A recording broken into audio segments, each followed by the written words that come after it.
Good evening, and welcome to the Council Advisory Committee CAC meeting of the 14th of March 2022. This meeting is being held in chambers, and we are observing COVID-19 protocols. You will note that members of council are seated at their carrels, and it is requested that members wear their mask unless speaking. Staff and citizens are spaced around the room to ensure 6 feet separation, and citizens must remain in their seats unless departing the chamber or rising to speak, and must wear their masks at all time while in the chamber. The meeting is being live streamed on Facebook Live, and the most up-to-date meeting package is on the Town of Kentville website. This meeting is called to order. Have all of the councillors received and reviewed their meeting packages? Does any member of council have information pertaining to a matter before this council which has not been publicly circulated? As the Council Advisory Committee, CAC, we will vote as a committee to either send business forward to the council meeting for ratification, return to staff for further information or review, or defeat the recommendation. I will remind members of council that we should be mindful of our decision-making wheel to make balanced and respectful decisions while adhering to our code of conduct. This council, through policy and at our last council meeting by motion, has adopted Robert's Rules as our rules of order, our parliamentary procedure, and as the chair of the meeting, it is my responsibility to use those orders to ensure we get the business of the town done. We will be voting electronically on all motions except administrative, which will be by show of hands. Are there any conflict of interest issues we should be aware of before this meeting commences? CAO Troke, could you please take the roll call? Thank you, Mayor Snow, and all of council is present and accounted for this evening, so we do have quorum. Thank you very much. We have been provided with a proposed agenda. I would accept a motion to adopt the agenda. Councillor Huntley? Thank you, Madam Chair. I would like to make a motion to amend the agenda for 8A to a special meeting. So moved. All right, thank you. Do we have a seconder for that motion? I would second that. Thank you. We have a motion that has been moved and seconded to refer item 8A, Code of Conduct, to the planned special meeting of council. Is there any further on this item? Councillor Zabian? Thank you, Mayor Snow. I just, after the workshop that we had with Municipal Affairs last week, I was really hopeful that this council could buckle down and work together. And I have a question I'd like to know, sorry? Can you remain with the topic at hand, and that's whether or not this motion goes forward or It's not? pertinent, it's germane to it. I just want to know why the breaches that I reported against you were not part of the public package after sending numerous emails Thursday, Friday. Councillor Zabian, that has nothing to do with whether this goes on the agenda or not, please. Well, I just want to know what the reason is that they were kept from the public until 4:45 today. When the ones that you made against me were brought up, you put them... Councillor Zabian, that has nothing to do with whether this motion goes forward or not. Well, can I add that to the agenda then? We'll have a discussion on... No, we have a motion on the table at this point in time. Councillor Huntley? Thank you, Madam Chair. I would like to call a point of parliamentary procedure. A CAC meeting is about listening to directors, guest speakers, partners. They bring their information to council, and then if they need to make recommendations, we can then bring all that information to council meeting for us to discuss. So I would like to be able to stay on point tonight on business. Thank you, Councillor Huntley, for that, and we will go forward. Your parliamentary inquiry is taken. Thank you. We have a motion on the floor to amend the agenda and refer item 8A to the planned special meeting of council. All those in favor? Oh. Before it goes to a vote. I might have an opportunity to have a say. If this item is on the agenda, then I've asked to speak on the item before a decision is made as to what happens to it. I'm a little bit concerned that we're doing two things right now. Council should be deciding what's on the agenda, and if this item is on the agenda, then one of the things you might do as CAC is refer it to another meeting. If it's not on the agenda, then it doesn't get talked about and doesn't get sent to another meeting. And if it's on the agenda, I want to speak further about whether it's appropriate to send it to the meeting that's already scheduled. My opinion, which I'll expand upon later if it is on the agenda, is that it not go to that meeting for various reasons. So Solicitor, are you saying that we have an illegal motion on the floor at this point in time? This time, I believe you should simply be deciding whether it's on the agenda, and if it is, then you can have a discussion about what to do with it, which might be to send it to a special meeting. So then the Yes. motion that we currently have on the floor to amend the agenda and refer this item is not an illegal motion, is what you're telling me? That's right. It should simply be whether or not it's part of tonight's agenda, Okay, thank you. not where it goes or what happens. Okay. So Councillor Huntley, are you okay with that? Yes. Councillor Gerard, as a second, are you okay with that? So the motion is to amend the agenda and remove item 8A, Code of Conduct. You good with that? All those in favor? Those opposed? The motion is carried. Thank you. If I could have a motion to adopt the agenda? Councillor Huntley, thank you. Councillor York, did I see your hand up? No? Deputy? I'm sorry, I'm very confused over the motion. I need it repeated again. So we had a motion to amend the agenda, which passed. Was voted on. 8A, to remove it, end of sentence. Exactly. At the solicitor's request. Or legal advice, I'm not sure which term we wish to use. Yeah, so, Solicitor? yeah, I'm not recommending that it not be on the agenda. I'm just saying that the motion to remove it from the agenda, and the second part of which was to put it on the special meeting, the second part of that is out of order, I'd suggest. You Okay. simply decide whether it's part of your agenda or not. If it's part of your agenda, then CAC decides what to do with it, which may be to send it to a special meeting. All I was speaking to was that my recommendation will be that it not go to the currently scheduled meeting, that it would be dealt with differently, but we can have that discussion if it survives the discussion about the agenda. Well, then I still need to clarify, because what you're saying to me is that we're going to remove it from the agenda, but then we're going to talk about it to decide what we do with it. No, I'm not suggesting that at all. The motion, you either remove it from the agenda and don't speak about it, or you leave it on the agenda and speak about it. Okay, so we have a motion that has been moved and seconded to amend the agenda and remove item 8A from the agenda. I called the vote, calling all those in favor, and there were two people who opposed that motion, and the motion was carried.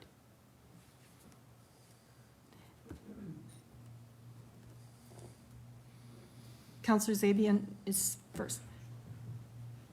Oh, thank you, Mayor Snow. So would it be a moment now to make a motion to put it to another meeting? To discuss it and personally, like the next council meeting then? We're not at that point yet. But hold on to Okay. that, please. Councillor Maxwell. Thank you. I didn't know, I didn't know exactly what I was voting on there. My understanding now is that if we leave it on the agenda, then we vote about what we want to do with it. If we remove it from the agenda, we're removing it, and that's it. So if I'm incorrect, then I would like the solicitor to please explain again what he means by if we leave it there. Okay? I think both you and I are confused in Yeah. the same manner. That was the clarification that I was asking for, was because we had a motion on the floor to amend the agenda, which has now passed. Solicitor. So the motion on the floor was to remove the item from the agenda. Yes. Which is what passed. If that's not what people intended, then you have to decide what you're going to do about that. But that was the motion, because if you want to talk about it, if you want to talk about anything, it needs to be on your agenda, right? So establish your agenda, so you removed one item, you still haven't approved the agenda, right? That was a subsidiary motion you just passed to deal with the primary motion, which is to approve the agenda. Clear as mud? Clear as mud. Yeah. Okay, Councillor Zabian now is, Okay, thank you, Mayor Snow. I'd like to re-add item 8A to the agenda. Thank you. so we have a motion to add 8A to the agenda for discussion as per the solicitor's advice. So just for clarity, when we get to 8A, then we can decide what we want to do with it. Yeah, that's the way. As per the solicitor. So we have a motion that has been moved. Do we have a seconder? Thank you, Councillor York. All those in favor? Those opposed? The motion is carried. Thank you. So we now have an agenda. Could I have a motion to adopt the agenda? Councillor Zabian, Councillor York, thank you. All those in favor? Those opposed? The motion is carried. All right, we have an agenda. Let's move on to approval of the minutes. We have Council Advisory Committee meeting of February 14th, 2022. Were distributed for approval. If there are any changes, please advise at this time. If there are no changes, the recording secretary will annotate the minutes in red. Deputy Mayor. Section 8, new business under request for decision meeting policies. The spirit of the discussion is captured, but then at the end of it, it talks about Solicitor Tart brings up the challenge of reviewing a policy when members aren't happy with the process, encourage the chair to discuss how to approach meetings, and then craft rules to support that. So there's nothing really in those minutes that refer to the fact that we are going to have a special meeting designed just to discuss G70. And I just thought it should probably be reflected in the minutes. That's it, thank you. Recording secretary? Yes. You've got that? Thank you, Deputy Mayor. Are there any other changes to that set of minutes? None? All right, moving right along. We have two presentations this evening. Our presenters have 10 minutes for their presentations, followed by questions from council. And we want to thank you very much for your presentations. And our first presentation is KBC Annual Report with Genevieve Allen Hearn and Paul Dixon. The floor is yours, and so is the monitor. Good evening, Mayor and Council. We're very happy to be here again this year. Thank you for having us. So we need to get loaded up here.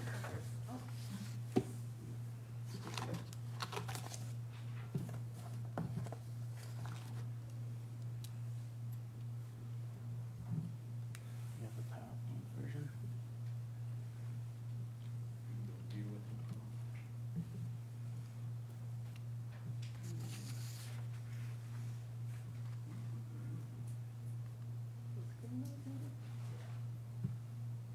There we go.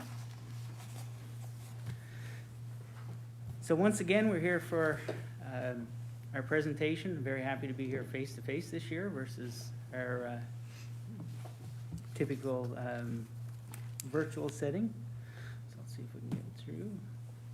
So first of all, just for the people watching online and those that are not aware, want to explain our mission of the KBC tonight. So KBC works to create a community which is supportive and welcoming to current and future businesses, professionals and organizations, and to attract people to shop, use services, and spend time in Kenfo. So we focus on our strategic pillars of engagement and communication, marketing and promotion, infrastructure and investment, as well as support and recognition. I'll bring Genevieve up to talk about expenses. Hello, everybody. For those that might be tuning in virtually, my name is Genevieve Allen Hearn. I'm the Executive Director of the Kentville Business Community. And those of you who may not know what KBC is, this is the business association that supports businesses in the town of Kentville. So you see before you where the money goes. So we had a budget of $128,000 this last fiscal year.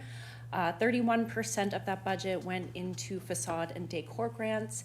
This is our beautification grant to make our downtown core look beautiful. We've got 15% going to marketing, 18% to promotions and events, 29% to personnel, and 7% to operations. Personnel would be a part-time contract position for the executive director and a very part-time, 10 hours a week, contract position for our communications coordinator, Doug Ralph. So this presentation is just going to be a bit of a foreshadowing for the budget, draft budget proposal that you will see shortly. We just need to get this approved by the board on Wednesday, and so you should be receiving this budget proposal by the end of the week. But we wanted to go over a few things that perhaps we have implemented last year we want to continue, so you will see that reflected in the budget, or some new projects that you will see in the 2022-23 budget. So first of all, I just wanted to mention the facade improvement program. We're really surprised at how many applications we're still getting for this program, so we want to continue it. We had to turn applicants away this year. And so the facade committee is working hard on kind of revamping this program to bring it back to the spirit of the original program, which was this transformational change to facades rather than slipping into more of a maintenance and repair sort of program.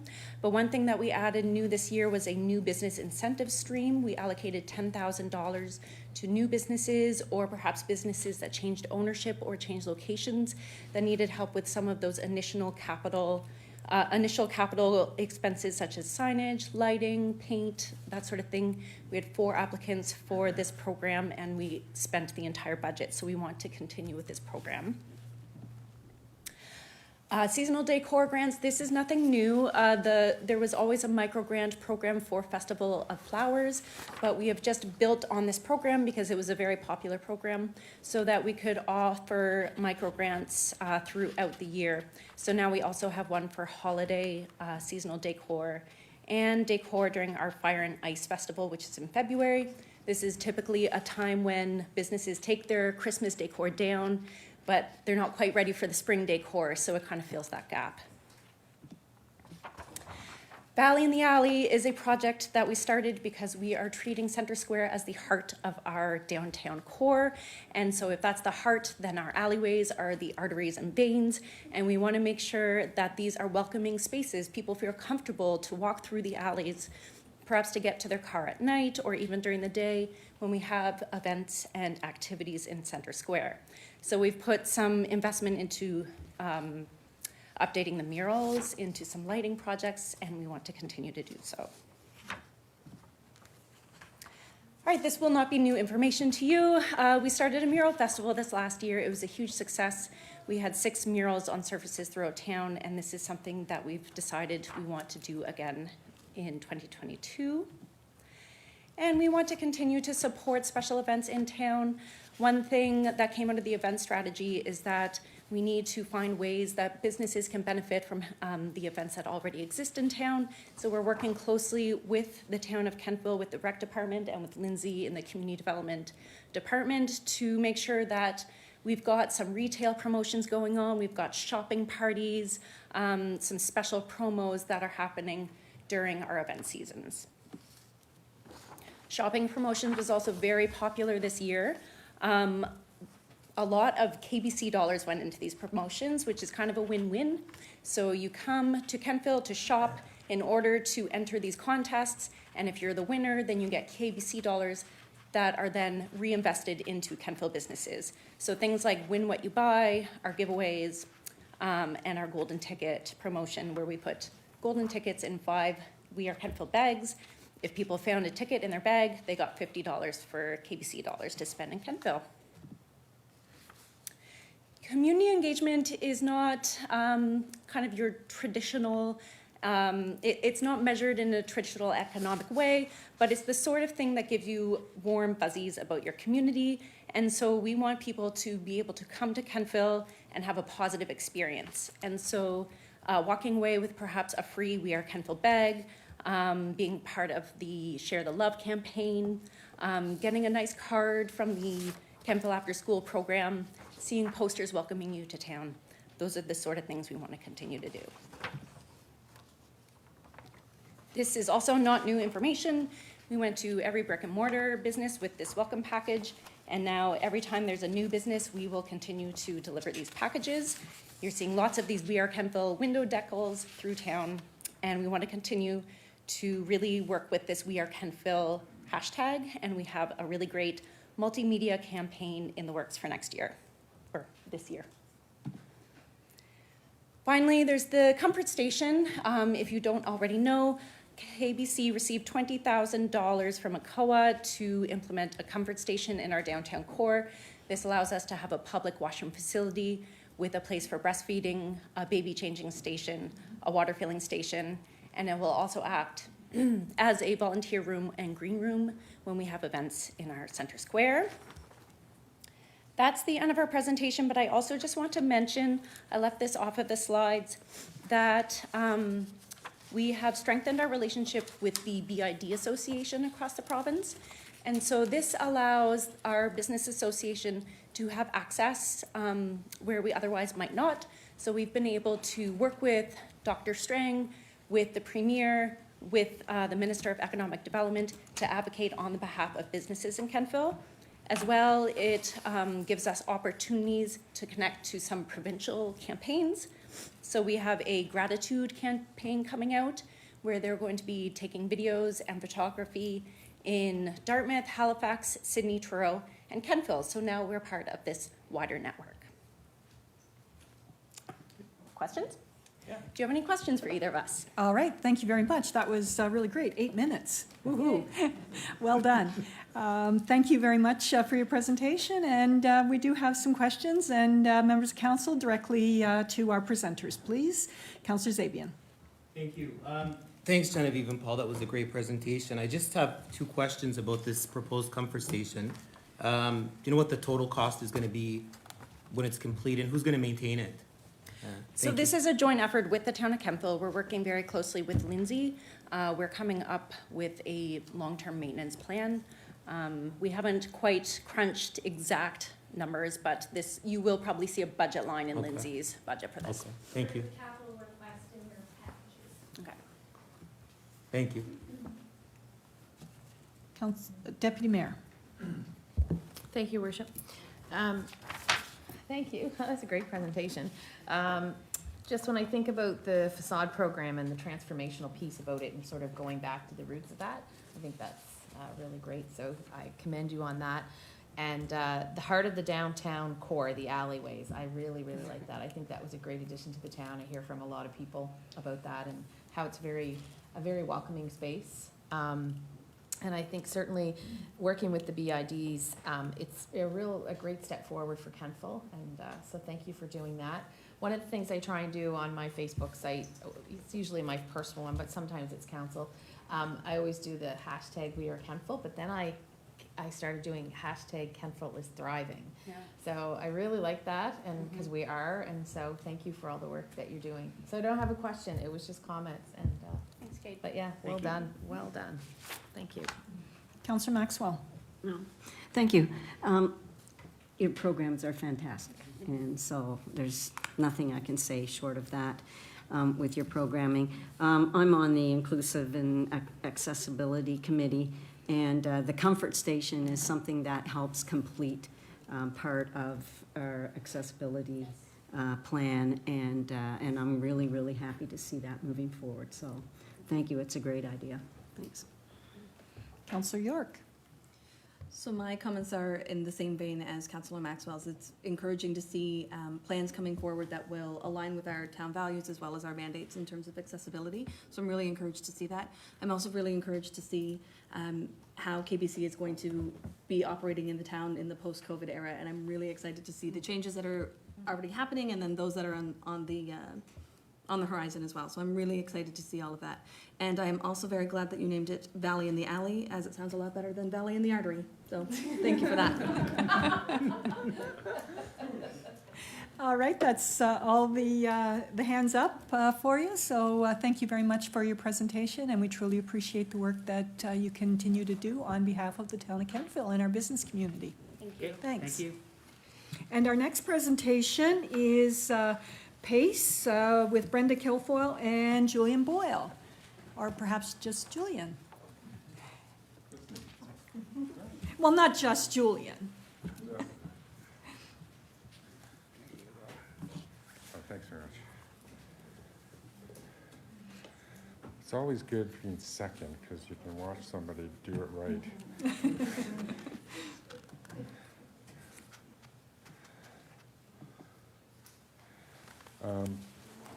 So good evening, Mayor and councillors. My name is Julian Boyle. I'm president of PACE Atlantic, a community interest corporation based out of Halifax. So really glad to be here tonight. And I'm going to just tell you a little bit about what we're up to here in the Valley and in Nova Scotia and the Maritimes, and also really an opportunity, I think, to think about some collaboration with Kentville and your colleagues around the Valley as well that are interested in promoting energy efficiency and renewable energy in your districts.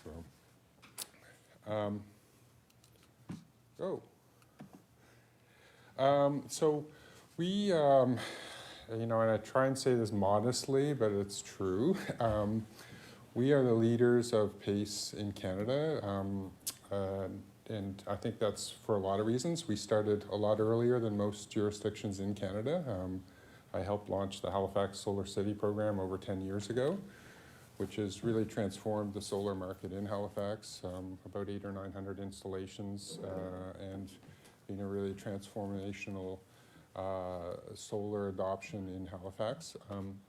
But more recently, really excited to be actually live operating 4 other PACE programs in the Maritimes, thanks to a kickstart of funding support from the Federation of Canadian Municipalities in the last 2 years.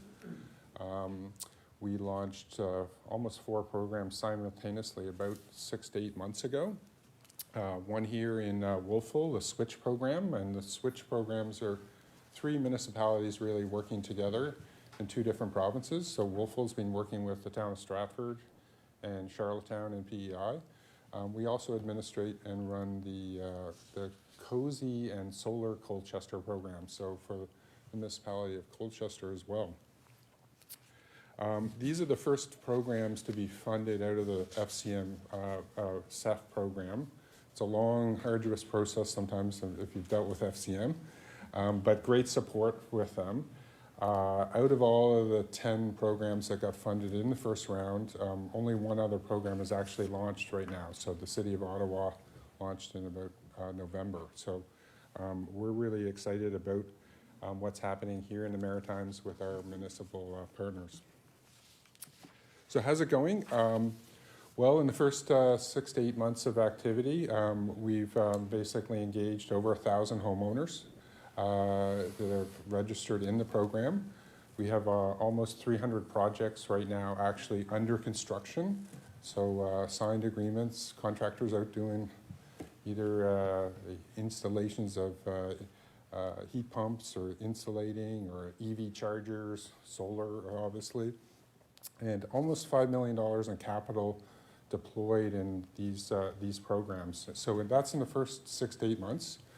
To kind of give you a benchmark to that success, Toronto launched a program 6 years ago and has financed over $6 million. So we're pretty excited about the level of activity and engagement with the communities that we're working with. Here locally, if you've heard about the SWITCH program in Wolfville, it was like the shining star of our cluster that started. They kind of blew the doors off the program when it opened up in early August. And so they right now have spent their FCM allocation in the first 3 months of launching the programming. So I think that's really a first for FCM as well. I think one of the interesting things I kind of want to point out in this slide, though, is the level of market penetration that we're talking about in all of these programs. These programs are actually looking at retrofitting about 3 to 5% of the housing stock per year. These are deep energy retrofits. So in that level of activity, you think about 1 year, 2 years, 10 years, we're going to be reaching 30 to 50% of the housing stock. And this is the level of scale that we truly need to if we're serious about getting to net zero by 2040. So I've been in the energy racket or business, whatever perspective it is, for a long time. This is really exciting, this level of activity in the community to really decarbonize our energy use is super exciting. Obviously, a lot of clustered participation around the community. We saw this in some of the smaller communities. I would call it the network effect, very much in play. And you can see that by the sort of Google mapping of the participants here. And I think, in fact, there's one street in Wolfville that has 9 homes signed up for the program, right? So really exciting, actually, working with smaller communities to engage and help them navigate through some of the complexity around actually implementing energy efficiency projects. So I guess, why would you want to get involved in something like this? And when I kind of step back and kind of really discuss some of this and kind of what we see from our perspective of actually live operating programs, I can tell you, and it was like a great thing hearing from the Kenfo Business Commission talking about community engagement. And this is really fundamentally, I think, important in any kind of municipal program. You are real champions in your communities, and this type of programming can really engage communities, and it gets really exciting, actually.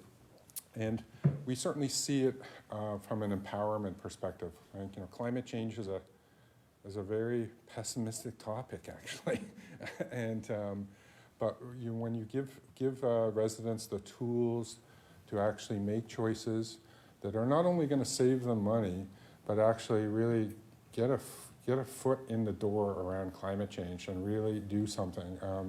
It's really exciting to kind of see this in action. So,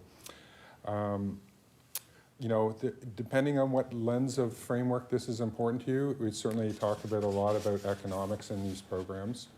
I kind of continue to sort of, have this framework. When these programs are properly designed, they run at no cost to the municipality. So I left the city of Halifax almost 5 or 6 years ago. That program continues today because it's under a user pay model. It's not being supported or subsidized by the property taxpayers. And that's important, really, I think, from a long-term sustainability of programming to kind of really make sure it's kind of designed properly from a financial perspective. But I think there's a bigger opportunity here too. Climate change, unfortunately, there's going to be kind of winners and losers in this transition to either adapt to climate change or address it head on. And communities that are really kind of positioning their businesses to see the opportunities are going to disproportionately benefit from being engaged on this. So this is very much, from my perspective, a local economic opportunity for local businesses. Energy efficiency is very local. We're dealing with contractors through the valley, and I think this is really, part of one of the drivers of success in the program is our local contractors that are heavily engaged in the programming and the opportunities. So I guess just some kind of thoughts here, kind of to finish here, really on kind of some of your opportunity around this. The first is in starting anything new, it can feel kind of really pretty daunting, but there's been certainly a lot of precedent set on this by not only us, but all of the communities that I've mentioned tonight to really kind of help de-risk the entryway for you into this type of programming. And really, kind of, unfortunately, let's say, not unfortunately, fortunately, follow the lead of Wolfville. They've really set the bar, I think, here in the valley, and my bet's on, it's going to be an equal heavyweight fight here. But you can really benefit from some of the other programming, the activity that's going on here in the valley around us. I've mentioned this as well, the FCM CEF program. There's certainly lots of opportunity to de-risk any kind of startup and ongoing support in the programming by partnering with FCM. These are kind of all things nice to have. I don't, literally you could start one of these programs tomorrow from my perspective with low risk, but it's always good to have friends on board to help too.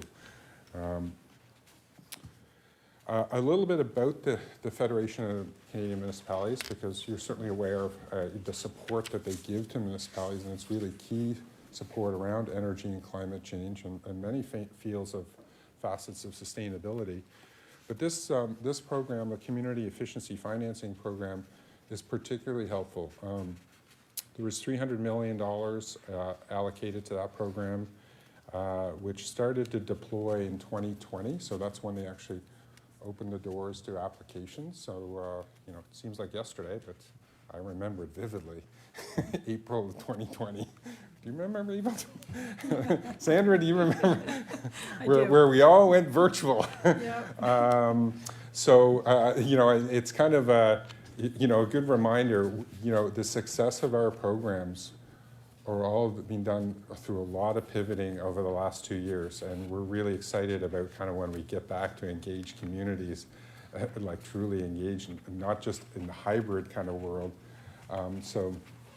The program launched in 2020. They had $300 million assigned to that. 150 million of that has already been deployed, and I can tell you the interest in this programming across Canada is through the roof. We are aware of at least 30 to 40 other municipalities that now kind of want to follow the lead of the first round program. So if you're going to pursue this avenue, it's certainly, it's not a given of success. This is a competitive process, and but we think that there's some kind of unique aspects here. Certainly this is a smaller community that would typically have a harder time accessing this kind of programming unless it really collaborated with other municipalities. And I think that's kind of the Nova Scotian way too, right? So like we can figure out kind of how to kind of pool our resources to kind of achieve some pretty great things. So that's kind of some highlights really, I think, of the FCM programming. I think kind of really just talking about next steps here is we have West Hants that wants to submit an application to FCM. We're looking at a deadline to try and submit this in July. These applications are pretty heavy duty. So like we're not talking about, we don't enter these things lightly to try and achieve success.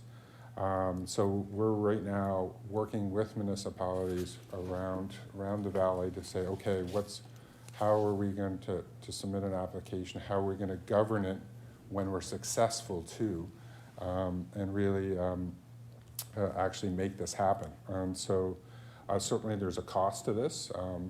It's going to be $10,000 per municipality.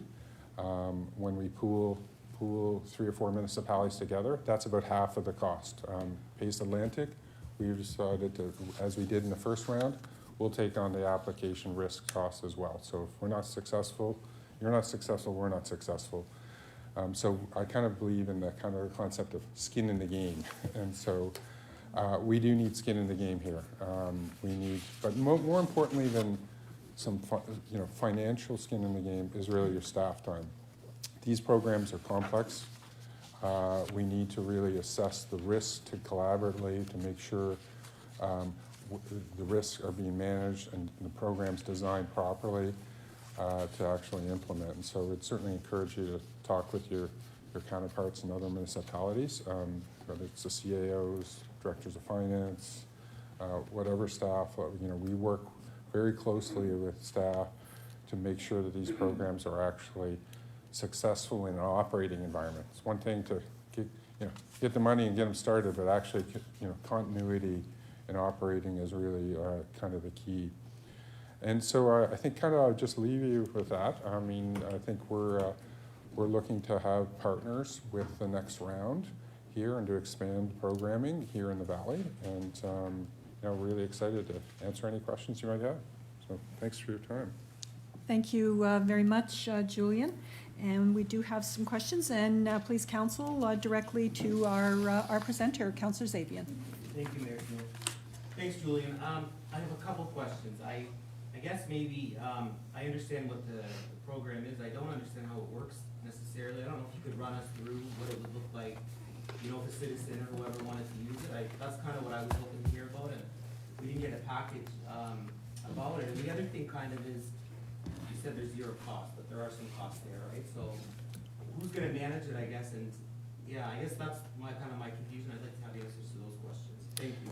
Yeah, so the first question, I should write these down. Kind of run us through it, Yes, so, you know, we're kind of trying to balance, like, okay, how much we rewind with briefing you and council. So PACE program is Property Assessed Clean Energy. It's an acronym, and so, like, I'm like, you know, the engineer who started up a towing company called it Towing Company. But it's a derivative of local improvement charges. So local improvement charges are a very common form of municipal financing across Canada, and so I think you do use some of them here in Kentville. So the concept is very much a user pay model. This infrastructure is paid for by the participants. So they take out a loan with the municipality, and embedded within that loan is your cost of borrowing. So like you reflect all of your costs, not just the cost of borrowing, cost of administration, cost of marketing, you name it, it's all embedded in that agreement between the municipality and the homeowner. We charge a 5% program administration fee, so that's a one-time fee to homeowners. That's embedded within their loan. And as far as that, it's basically nets out at no cost to the municipality. You could decide to charge depending on the interest differential between your cost of borrowing and, you know, what the homeowner's cost is. There is an opportunity here to make money off this. That's a really kind of a policy decision. Most of our other municipalities really see kind of the public benefit and good that we're trying to achieve in these programs. So, you know, what's the experience like for homeowners? Well, a key element of what we do is you know, our staff, I have 10 staff that work on PACE programming full-time, is something called an energy concierge. So basically a coach, when a homeowner calls, so where do I start? And we get, you know, those kind of homeowners, and we get homeowners, I've got 3 quotes for a solar system and the Tesla battery, what do I do next? So we got kind of like, you know, a spectrum of people that understand, you know, maybe what their opportunities are. Certainly, it's not only technical coaching that our staff do, but really kind of navigating them through all of the incentives and rebates that are available out there for them. The return on most homeowners' investments these days are somewhere between 20 and 40%. When you can maximize the federal Greener Homes program or Efficiency Nova Scotia programming with the size of the energy savings that they typically are seeing, these kind of are a no-brainer opportunity for homeowners. But it's complicated to get there on their own. And so I'd like to really have somebody that can give unbiased advice to direct them to contractors, what they should be asking for from contractors, to align the home energy assessment and rebate processes, to tie the knot at the end to find them capital to be able to actually implement the program and projects. So, you know, I think our mantra is really trying to keep it simple for homeowners. We really like that's, and to do that is actually really complex. We have a lot of knowledge on these programs, the way, you know, what contractors are offering, and really making sure homeowners get value and get the help that they need to get through this process kind of quickly and painlessly, is the way I describe it.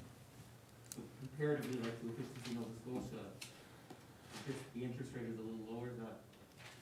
Well, Efficiency Nova Scotia does offer a financing program, but they make you trade off the rebate with the financing. So you can get financing, but you get no rebate. our program stacks with their programming. So if I'm a homeowner, I'd like the rebate to reduce my costs. We also, there's a lot of equity in the programming too, to really help low-income homeowners in particular. Colchester actually waives the administration fee for low income. But what we see is we're able to help low-income owners, like when they call, help them navigate through, you know, we'd rather you got the free stuff than the finance stuff. And so like to help homeowners, regardless of whether they're gonna participate or through, like to the end of the road with us, you know, help them get the right, like what would we do if they're in their shoes? So, you know, energy poverty is a real issue in Nova Scotia. We have the highest energy costs in Canada, and not the highest incomes, and old housing stock. So there's a lot of opportunity here to kind of reach a certain demographic that could really use a lot of help on the energy front and has a lot of opportunity around that. Thank you. Councillor York. So you just touched on it briefly there. We know that climate change sort of disproportionately affects those who are living in poverty and communities that are living in poverty. So where it is a user pay model, is there anything that the program does to level the playing field for access? And you spoke to some of the programs and incentives. Is there anything that's kind of universal across the board that would level the playing field for access to people who are lower income, or just generally speaking? Well, one thing is fundamentally the way that the financing's secured. It's against the property, so it's not a personal loan. Okay. So there's no credit check to screen out people. If you've missed a Nova Scotia Power bill in the last 2 years, you won't get financing under the program. So I've heard like homeowners in Cape Breton wanted to put in heat pumps and can't participate because they missed one utility bill or something like that. So there's, in a lot of other kind of programs, there's a lot more personal credit check stuff. You know, this is, you know, policy decisions set by the municipalities, not us. To participate in the program, first of all, they need to be a resident and taxpayer in the municipality, and it sounds obvious, but sometimes that's not. And the second thing is they can't be arrears in their property tax. So if they're arrears in their property tax, that kind of indicates some kind of form of delinquency that's much higher priority than going and starting a solar or heat pump project. And the third thing is not in arrears in their water and utility accounts. And so sometimes actually homeowners kind of tidy those things up because they want to get into the program. We found those are very kind of fair and balanced kind of you know, checks on credit worthiness. We've now executed, and I've been involved in over 1,000 PACE projects with 0 defaults or delinquencies. And I got a whole presentation kind of on risk associated with debt collections and things like that in these programs. One of the things we really try and design is the program is cash flow positive for homeowners right out of the gate. 0, no money down, cash, they're gonna save more than the payments. And so like those are 2 real strong elements to ensure that you benefit from this right away. And you benefit hopefully for long into the future. Thank you. Councillor Huntley. Thank you. Is there a cap for each applicant? So 5 people apply, but you can only do 30,000 or 40, is there a cap? Yeah, absolutely. You want to spread it around as many homes as possible. Different municipalities set the cap slightly different depending on what the tax assessment base is. Colchester, they have a lot more rural, lower income properties. They set it at 25% of the assessed value. So up to a maximum of 25,000. The switch programs set it up to a maximum of 40,000 or 15% of the assessed value. So there's some slight kind of tweaks and things you want to do. Got a whole other slide deck on kind of average. We're seeing average project costs around $18,000, $19,000, and so we see a wide diversity of project types. We had some discussion with Wolf, I remember about a year or 2 ago, talking about minimum project costs, because you know there's a lot of administrative overhead and what's the minimum. And we think that's a bit discriminatory, actually, to kind of set some minimum. You know, it's because if you need your electric hot water heater replaced, you know, low income, this program can help you make that happen, right? So we don't see a lot of small projects like under $2,000, $3,000, $4,000, but we see a lot of insulating projects in the $5,000 to $8,000 range. So, so like there's kind of a pretty healthy bandwidth of project types, and about 30% of our homeowners are doing multiple things. You know, once they've done one project, they want to do another one, and you know, that's really exciting. Deputy Mayor. Thank you.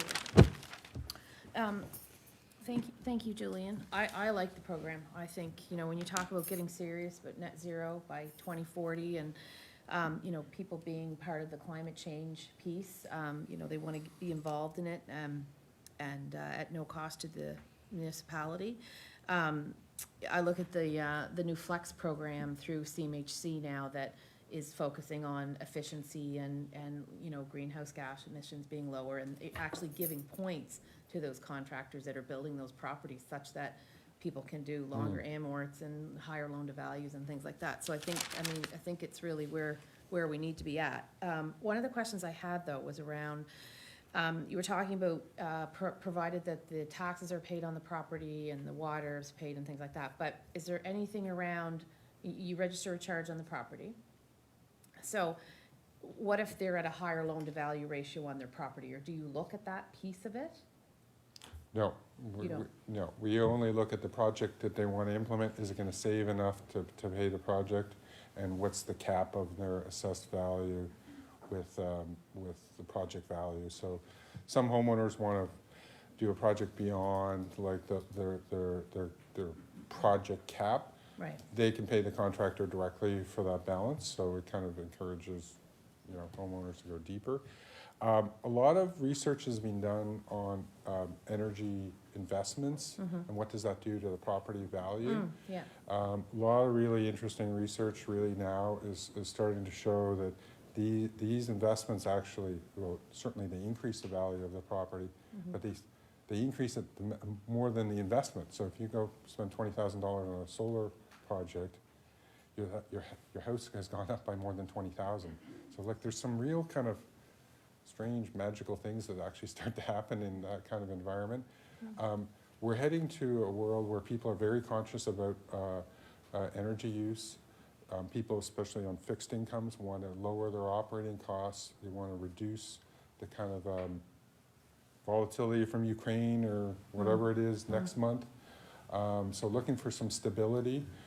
This really kind of enables to kind of transfer a utility cost that's very variable into a kind of a fixed cost. So when you look at, you know, when you go to a bank looking for a mortgage, they not look at your income and the value of the property, but they also look at those operating costs too. What's you know, so like we're kind of just shifting around some of that to kind of make sure it's a kind of a sensible, rational. And it's sort of been a non-issue anyways, because you're saying your default ratio is 0, Yeah, right? like, yeah. Okay, great, thank you. Yeah. Councillor Maxwell. Thank you very much for your presentation. I just had a question, maybe two here.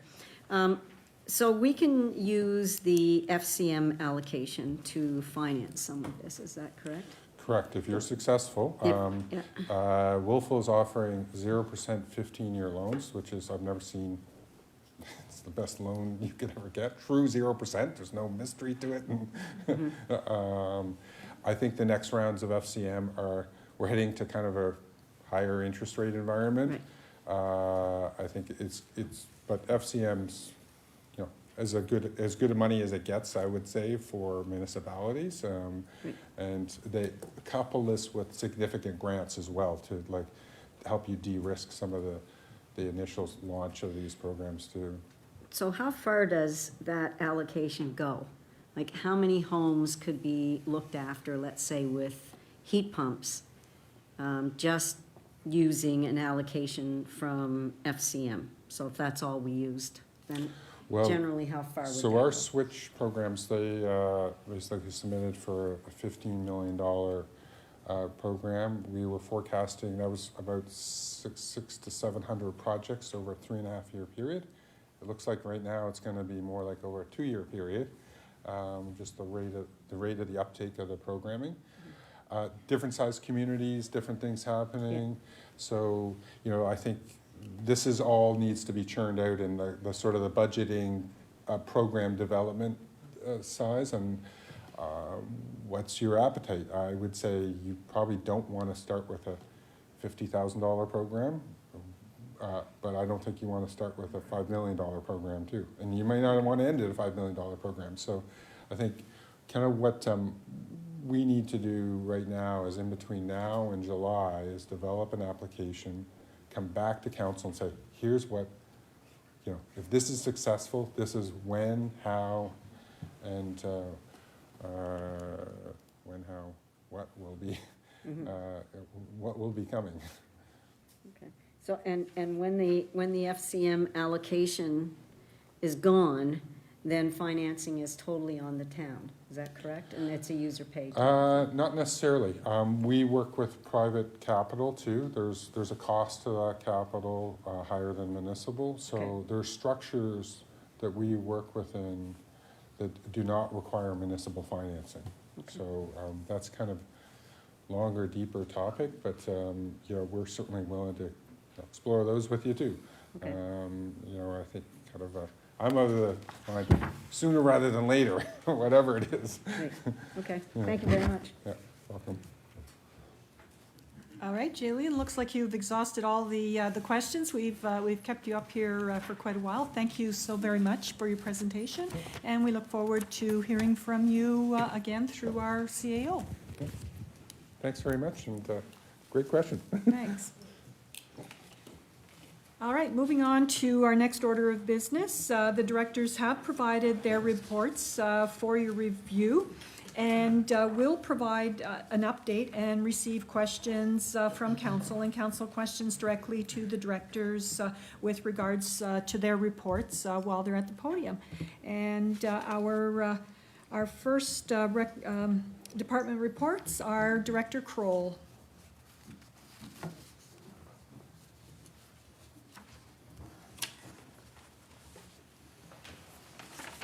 Thank you and good evening, Your Worship and members of council. It's my pleasure to be here to present some documents of a financial interest. My first is the staff report from the Finance Department for the month ended February the 28th, 22. I'm not going to read that report. Hopefully you've had time to give it a glance. But we are looking at being at 95.3% of our budget at the end of February, which is over the benchmark of 92% on revenue. And slightly over the benchmark of 92% at 92.7% on the expenditure side of the ledger. On outstanding taxes, at February the 28th, we've collected more than we billed out. We have $191,272 credit, which is prepayments for the next year's taxes. We're looking at this equating to about 101.9% collected as compared to last year. Perpetual fund met. The perpetual fund didn't meet. It was the perpetual fund committee met on March the 9th to discuss the month ended February 28th. At the bottom of page 3, you can see the breakdown of cost and market related to the perpetual fund and all the particulars related to that.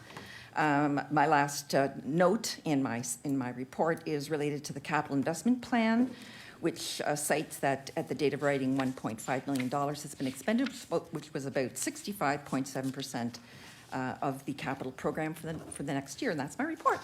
Thank you very much. Director Kroll, are there any questions for the director with regards to this report? Looks like you did such a good job. No questions. Cool. On to your next one. Well, we'll move on to the projection report then.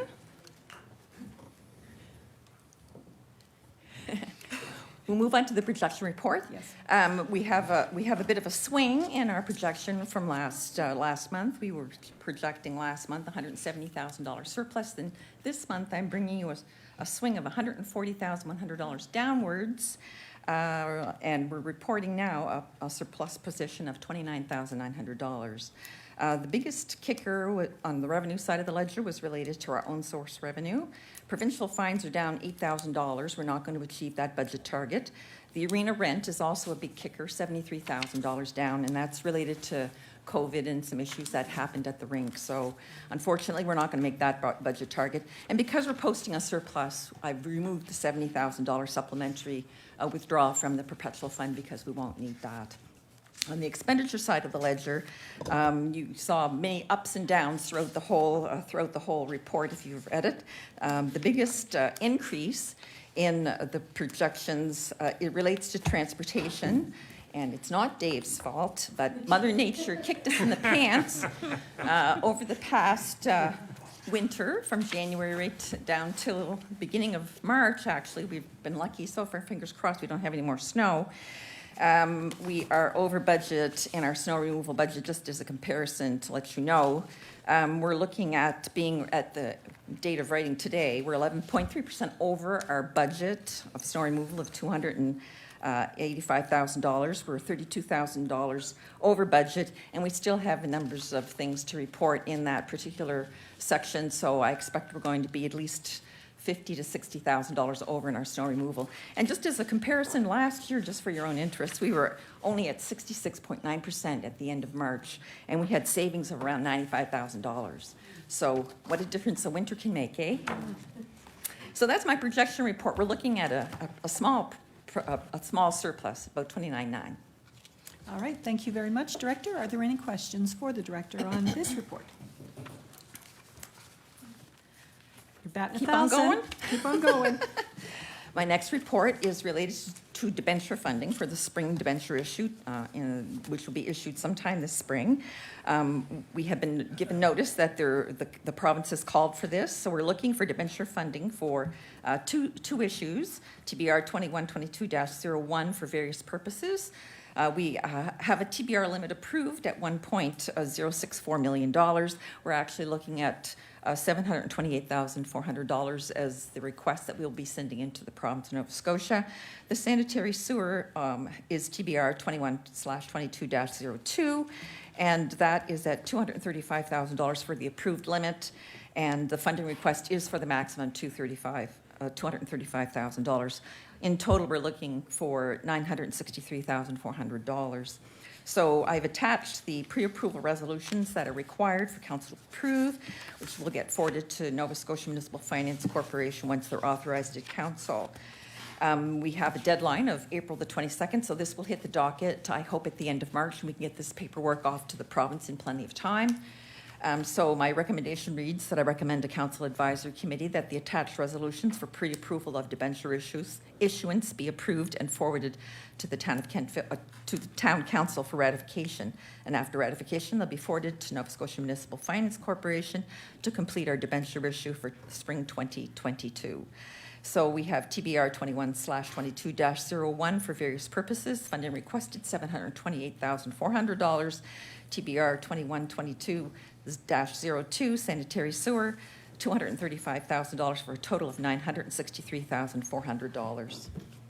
Thank you very much, Director Kroll. So we do have a recommendation, and bring that into a motion that CAC recommend to the March 28th, 2022 council meeting for pre-approval of the debenture issuance as follows. TBR 21/22.01 various at $728,400, and further TBR 21/22-02 sanitary sewer at $235,000 for a total debenture of $963,400. And if someone could move that, please. Councillor Maxwell, thank you. And for the second, Councillor York, thank you.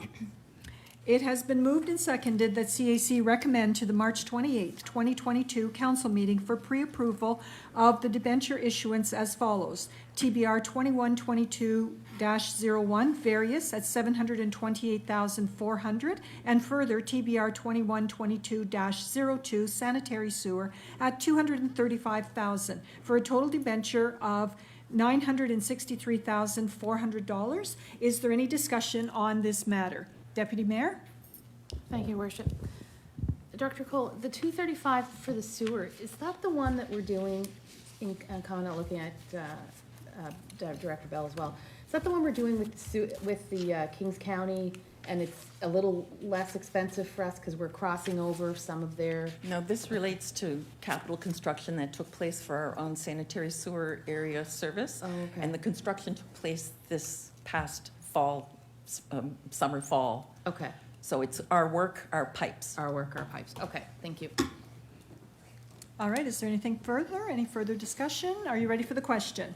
The question is that CAC recommend to the March 28th, 2022 council meeting for pre-approval of the debenture issuance as follows. TBR 2122-01, various at $728,400, and further TBR 2122-02, sanitary sewer at $235,000, for a total debenture of $963,400. Voting is now open.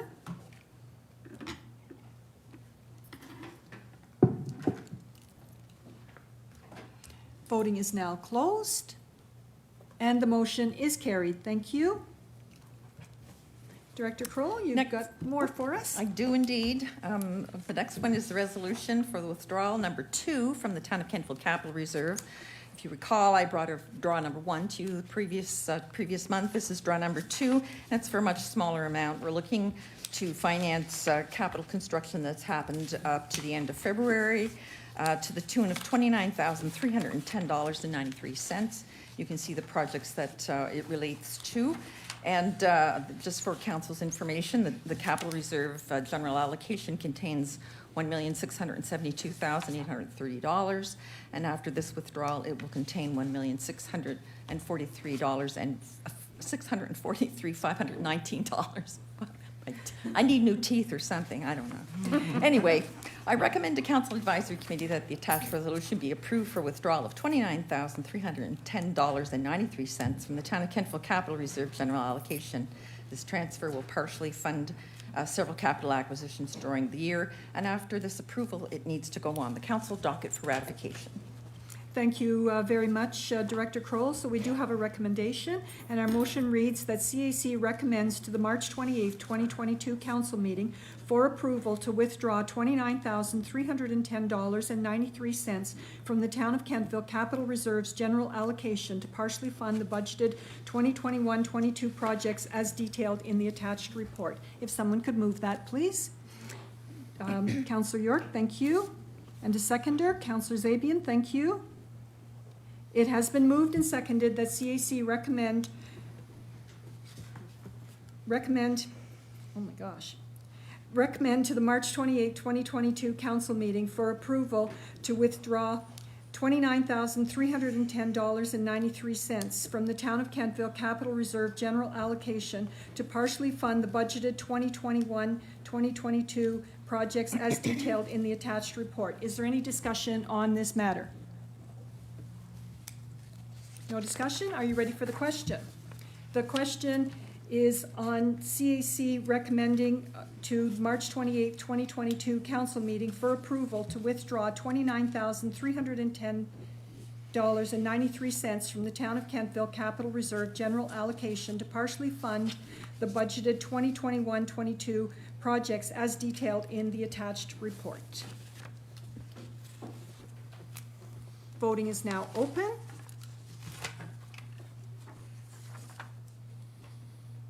Voting is now closed, and the motion is carried. Thank you very much, Your Worship. And I have one more report, and it's a resolution for withdrawal, a blanket withdrawal, actually, from the Town of Kentville Operating Reserve, and we do this every year close to the end of the fiscal year. It's actually to mitigate any possible deficit position at the end of March 22, once all the accruals and deferrals are recorded. We won't know until middle of May, and probably the middle of May, how the Town of Kentville actually ends up. Hopefully it's in a surplus position. If it's not in a surplus position, the first line item of our next year's budget has to be the deficit position, and we prefer not to do that. So if I have this blanket resolution ready at hand, I can withdraw the monies or have them there for audit purposes so that we know that this withdrawal is coming in, so we'll not post a deficit position at the end of March 2022.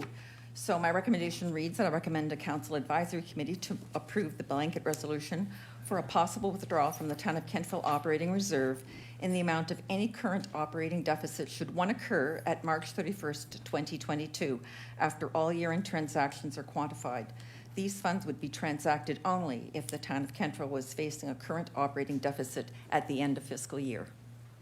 Thank you, Director. So we do have our recommendation and a motion that CAC recommend to the March 28th, 2022 council meeting for approval of a blanket resolution for a possible withdrawal from the Town of Kentville operating reserve in the amount of any current operating deficit should one occur at March 31st, 2022, after all year-end transactions are quantified. And if someone could move that, please. Councillor York, thank you. And a seconder, Councillor Huntley, thank you. It has been moved and seconded that CAC recommend to the March 28th, 2022 council meeting for approval of a blanket resolution for a possible withdrawal from the Town of Kentville operating reserve in the amount of any current operating deficit should one occur at March 31st, 2022, after all year-end transactions are quantified. Is there any discussion on this matter? Are you ready for the question? The question is that CAC recommend to the March 28, 2022 council meeting for approval of a blanket resolution for a possible withdrawal from the Town of Kentville operating reserve in the amount of any current operating deficit should one occur at March 31st, 2022, after all year-end transactions are quantified. Voting is now open.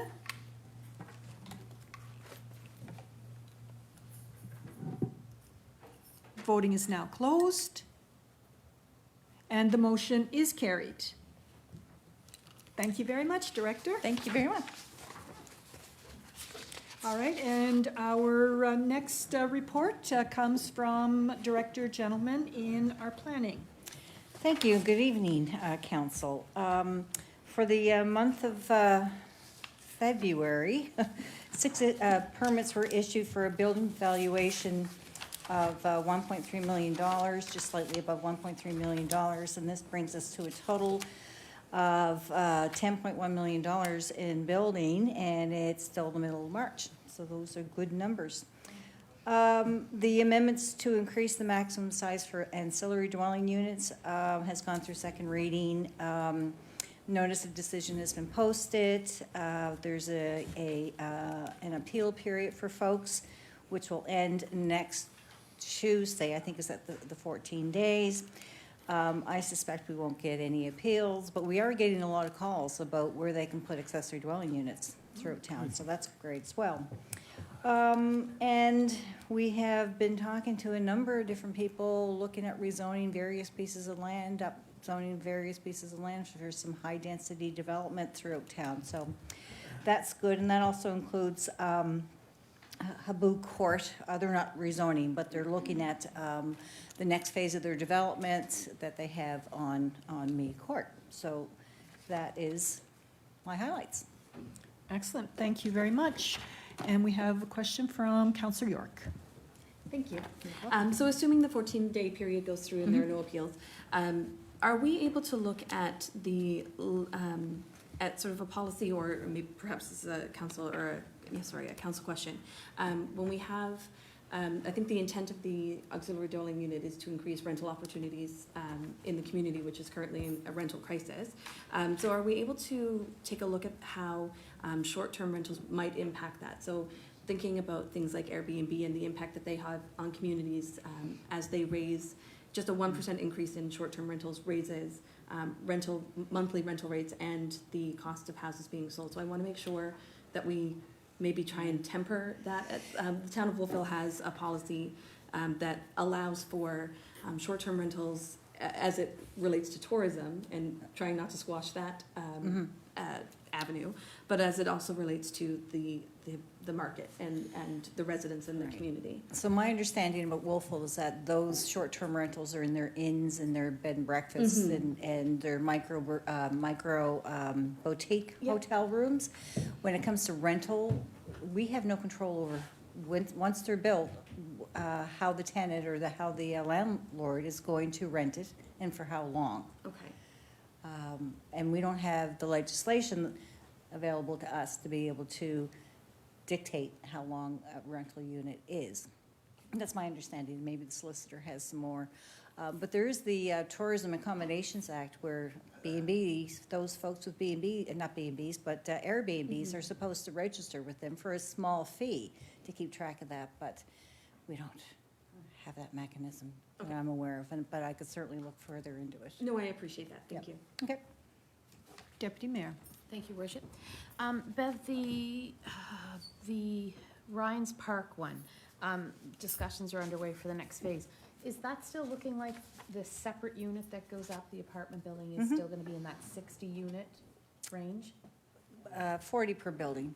I think it's 48. It's very similar to the Miners Landing concept in terms of the size and the bulk and scale of the buildings. Okay, so 48. And the ones, when you talk about the remaining lands on Me Road, Right. what could those be? Could those could be triplexes, fourplexes? Anything that under the R3 zone, which would be a maximum of an 8-unit building, such as the Maximum townhouses. Yeah, Okay. so we did go through those changes Yep. last year, where we increased it from 6 to 8. Right. Just to increase that density a little more in the medium density Yeah, communities. that's what I was wondering, so Yeah. eight unit builds. It could be go- that. It could Yep. be, okay, great, thank you. It could be single family, it could be Exactly. side by sides, but I suspect these folks are interested in more density there. Yeah, nice mix there. Yep. Yeah, great, thank you. Are there any further questions for the director? Oh, okay, Councilor And Gerard. just, it's for my own, but it's also for people, the valuation of the permits. Permits go January to December, correct? Yep. For anyone that's thinking it ends the end of March. Right. Because we were up around 25 million for last year. Yes. I think it was, yeah, I think it may have been a little higher than that, Yeah. but 10 million in March. Yeah, no, At that's the perfect. calendar year Yep. is Excellent. pretty good. Thank you. You're welcome. All right, now we'll let you go. Okay. Happy to let you know that we have Lindsay Young here this evening to present her staff report to council from the Community and Economic Development side of the house. Good evening, Town Council. How's everybody?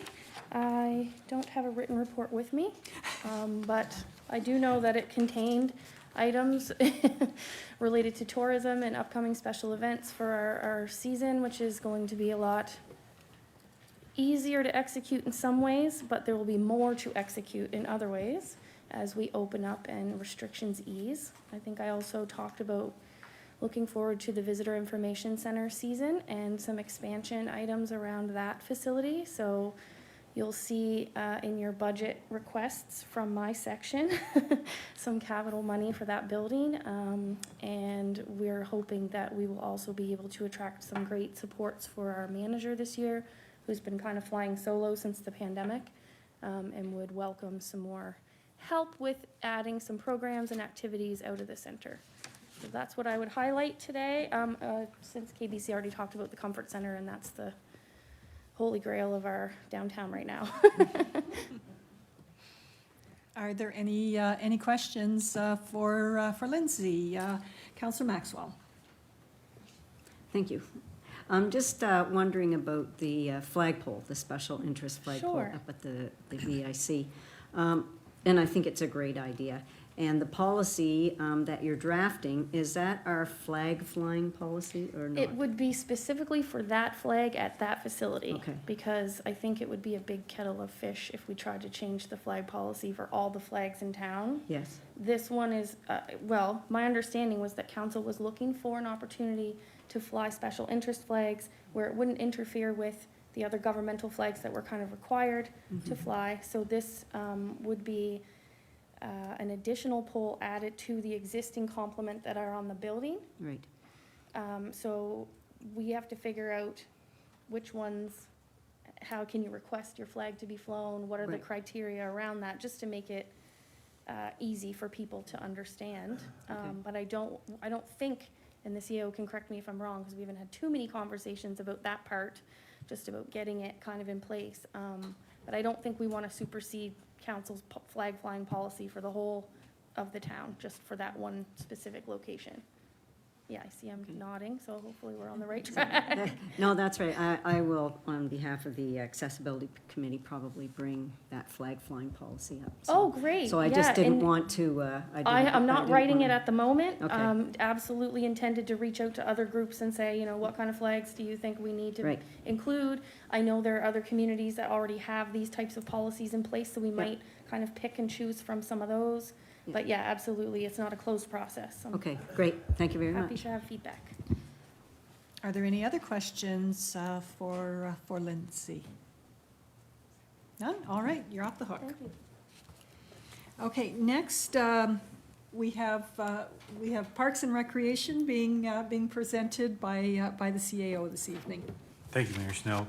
Director Bedingfield is away tonight, so she asked that I touch on her report. And so I know if she were here, she would do this with more exuberance than I would, but the manager for Parks and Recreation Facility has been hired and will be starting on the 28th. So more information around that individual will be coming out shortly, but, you know, good news and, you know, obviously trying to build on all the good work that Kevin Ben had done during his time here with the town. Kentville Ravine is closed. Obviously, folks are aware of the unsafe conditions. We are in dialogue between all the different parties, including the federal government on this one. So we're kind of taking our lead from what we will hear from them with regards to their plans, but obviously the community folks are actively involved and want to be involved. And so as it becomes safe for that to occur, we certainly will be reaching out and let everybody know on that front. The advisory group for the ravine with regards to the woolly adelgid continues to meet. And, you know, I think there's been kind of this conversation coupled with what's been happening at the ravine, realize that the pressure is not just on the ravine, but how delicate of an ecosystem that it is. So a lot of really smart, dedicated folks are working at all the different angles on this. We'll mention that Kentville Arena, there's been some challenges equipment-wise over the last little while, so there's going to be some capital refreshes that'll be coming forward in the capital budget this year. We did lose some ice for a period of time, so that impacted our revenue line, but everything is back up and running. And once the ice does come out this year, there's going to need to be some work done to make sure that we don't have that situation occur again. And despite the cost of all the snowstorms, at the same time, our equipment loan program has been going through the roof. Mainly people trying cross-country skiing and snowshoeing and all those other activities. So there's been a steady stream of folks on that front, and really good news from people who are getting out and taking advantage of what Kentville has to offer from that perspective. So I'm going to stop there, and if there's any questions, I'll give them my best shot. Thank you very much, CAO. Are there any questions with regards to this report?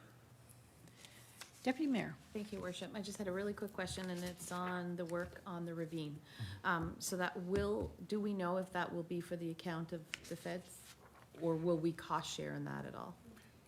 So, you know, at this moment, our expectation would be that this would be driven off the federal government. Okay. Obviously, because we have an agreement on the lands, but when it comes to the fact of kind of where things occurred and how that created the damage, our expectation would be that this would be driven from kind of that federal perspective on this. Okay, thank you.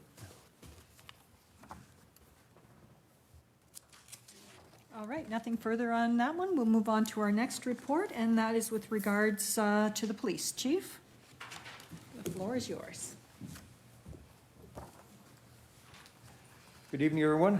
I had a Board of Police Commissioners meeting on February 25th and submitted a number of documents to them. They were accurate as of January 31st of that date. So I'll do a quick overview for you, and if you have any questions, I'll be happy to answer them. So for calls for service report, they were remain consistent among the categories from the previous month.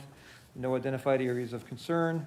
I've changed the format this month to give you the actual printed off report as opposed to a Word document. Hopefully that'll be helpful for you. Other than that, there's nothing significant in the calls for service report. I've seen a decrease in the bylaw ticket enforcement for the month of January, mainly due to weather, I believe, where it snowed a lot more and it's much harder to mark tires and issue tickets. So I'm assuming that's the impact of his ability to issue tickets for bylaw. No significant change in the other account. From the financial perspective, We're on target for 82.4%, is where we should be for this point in the year. However, there are 3 areas that we're watching. Maintenance of the building, that's a little bit over, but we had a $9,000 refund, so that will bring it back down in the end. Vehicle maintenance is still over, which we knew for the last number of months because we can't get new vehicles. And I've noticed the overtime for the constables is creeping up, and that's partly due, we're starting to get hit with COVID now, which is impacting sick call-outs, and our mandatory training has cost us some overtime. And the capital and operating budget for police was submitted to the board in this date and was approved, pending final approval by council when the final budget for the town goes forward. That's my report. If there's All any right. questions, I'm happy to answer them. Thank you very much, Chief. Are there any questions for the chief with regards to this report? Thank you very much, Easy again. Chief. Thank you very much. All right, moving on to Engineering and Public Works. Director Bell, the floor is yours. Thank you, Mayor Snow. Good evening, everyone. You have my report. It's pretty brief anyway, but I'll go through the highlights. Under Kenfo Water Commission, as usual with this time of year, February saw 2 more water main breaks, and otherwise the month of February was operationally uneventful for the KWC with a few new residential and commercial connections. Under the sanitary sewer area service, similarly the sanitary sewer service saw a few new connections and no major operational issues. The finance and engineering departments will need to do an internal review of the sustainability of the current sanitary sewer area service rates as collection, pumping, and treatment costs continue to increase. Under Public Works, as Director Kroll mentioned, certainly the winter was a rough one. We all know that. Now that it's essentially over, we're once again able to purchase our salt from the stockpile in Pugwash. It had previously been reserved for the province only, while other municipalities had to pick up the salt at the Port of Halifax for a 33% premium. An extra cost to an already tough winter on the snow and ice budget. So this winter was particularly hard on our roads with the heavy snow and ice and plowing, multiple freeze thaws. They took a real beating. So days that the roads are dry enough and the temperatures mild enough, the Public Works crew have been busy coal patching the worst of the holes on the main routes until the asphalt plants reopen in late May, just in time for apple blossom. Under projects, our 21-22 capital projects are all wrapped up for the year, and we're working internally, myself and our project engineer, Ahmad Al-Kadri. We're working on some preliminary design for capital projects for budgetary purposes, and we'll be presenting those at the upcoming budget meetings. And that is my report. Excellent. Thank you. Thank you very much. Councillor Zabia. Thank you. Thanks, Director. Have you looked into our equipment, I guess, and if it's compatible with the high gates and what the costs are yet? We are looking into it. I've been busy with budget season, of course, but we have looked into it a bit. It's from what I can tell, and I think what we'll do is present a report probably at next CAC. But it's compatible with some of our gear, not our trucks as much as perhaps our loader. Typically, you see them on graders, which we don't own. But it's more so, is it compatible with our snowfalls? That's the bigger question here in Nova Scotia. What we're seeing, I guess this was not El Nino maybe year. I don't know. I should know if I'm here 7 years from now to budget a bigger snow budget. But we actually cut it. I think we cut it last year this time when we were going through budgets. We said it'd been under for 5 years in a row, but should have known better.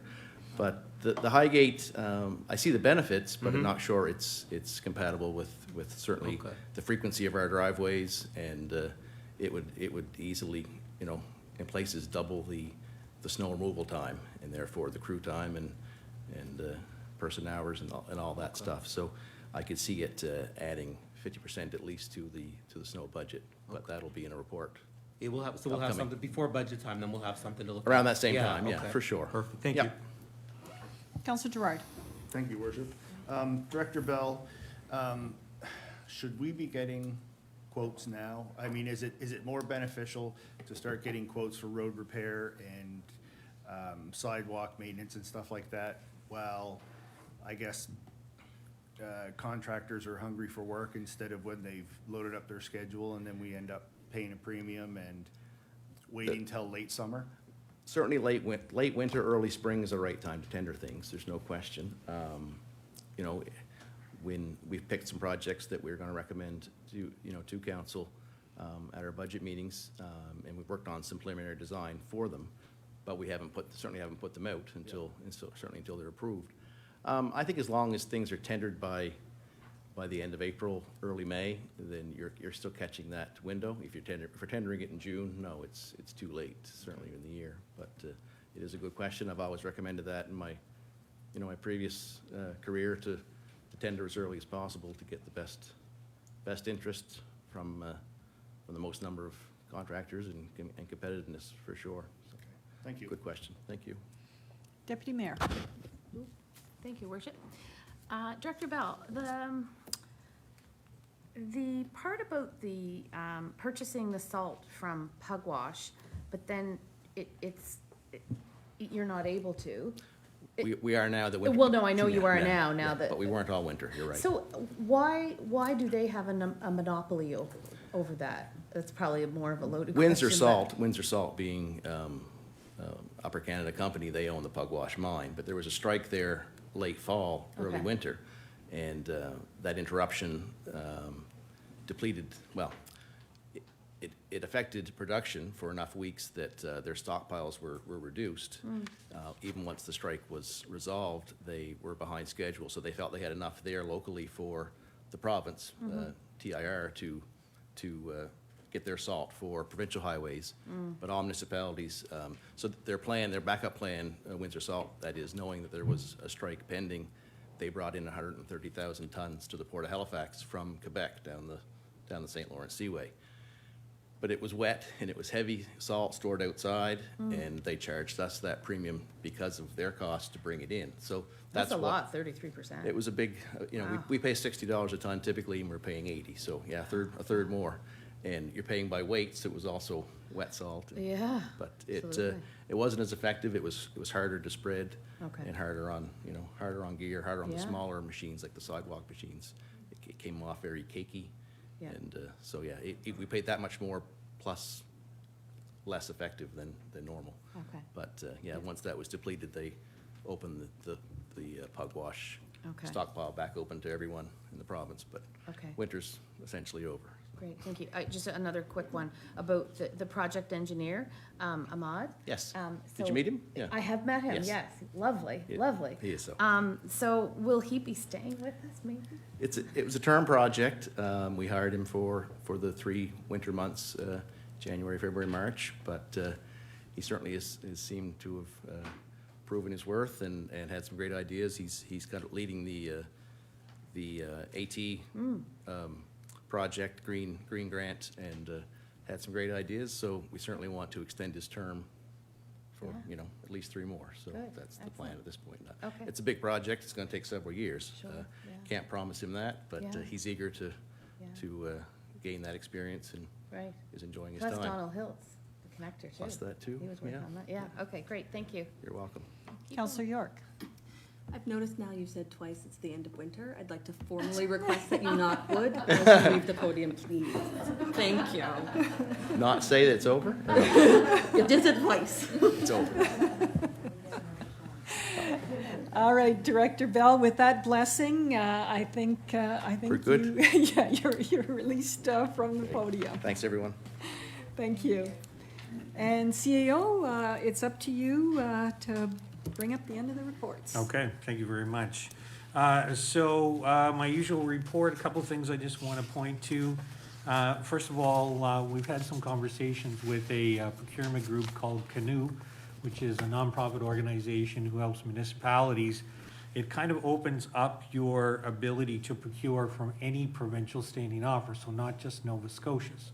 So it does give us a lot more flexibility as we go down the road, and depending upon what it is you're purchasing. And as we all know, things can turn very quickly, and access to what you're looking for may not be in Nova Scotia. So that's kind of a new avenue for us that's opened up, and one that we're looking at. The other piece I've also attached to my report, the Town of Annapolis, this is something that a little while ago they had made a request with regards to contributions towards a pilot project that they're working on. In this case here, this is kind of one that, does it fit something that should go to investment committees? It's something that should sit with the town. And so I wanted to make sure that the information I had today came to council. There's still more information I'm collecting on this. And so things like return on investment, some documentation around the kilowatt per hour, what it means if you buy in now, what it would mean down the road. But I wanted to make sure the council got that information. The folks in the Town of Annapolis Royal have been working pretty diligently at this, and even if I have some information between now and council, I certainly will pass that along to council as I get it for whatever decisions would be made. So didn't want to miss the opportunity to at least make sure it was on council's radar screen at this point. That's what I'll touch on for tonight. All right, thank you very much, CAO. And we have a question, Councillor Zabian. Thank you, Mayor Snow. CEO Trope, just a couple of questions about the public forum on March 30th. I just wanted to make sure that it was going to be live streamed. I think Councillor York had mentioned that originally. And a couple other questions. Do you want to answer them all at once, or do you want me to go one by? Come on. Just one, I see that there's a moderator secured, which is great, because I think if people are out of line, they can obviously move on to the next, but just want to make sure that the whole time is allocated to people speaking freely, as we agreed, no topics. And I myself would have liked to have seen a larger space. Just wondering what the reasoning is behind registering. I think that kind of put some people off. It was, meant to be just a drop in, and I guess, and if the space fills up, then it's full, right? So, thank you. You're welcome.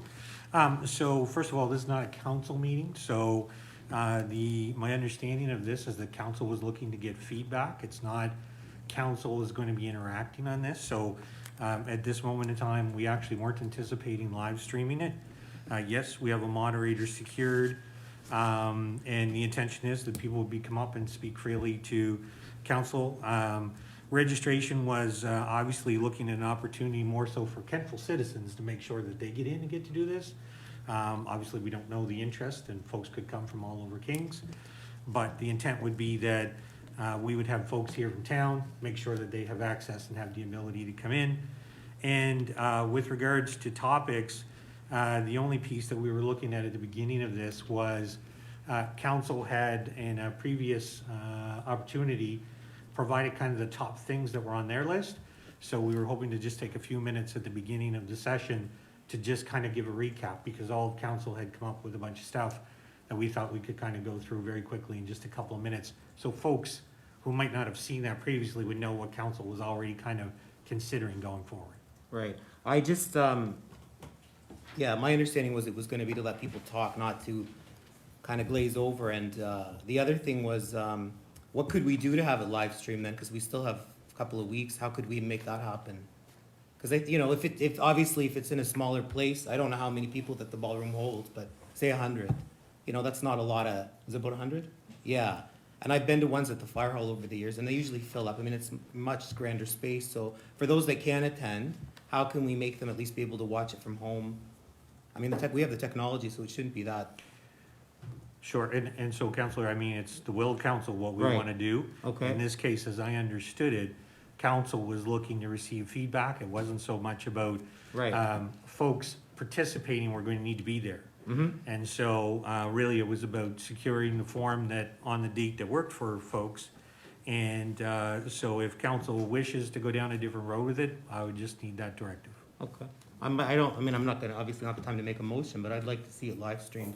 They don't expect them to participate from home, just to be able to watch it. I'm not looking for anyone to moderate it from our end, just to be able to watch it from home. So myself, I'd like to see that happen. I guess it's the will of council if the rest of you want to provide any input. Thank you. Councillor York. Thank you.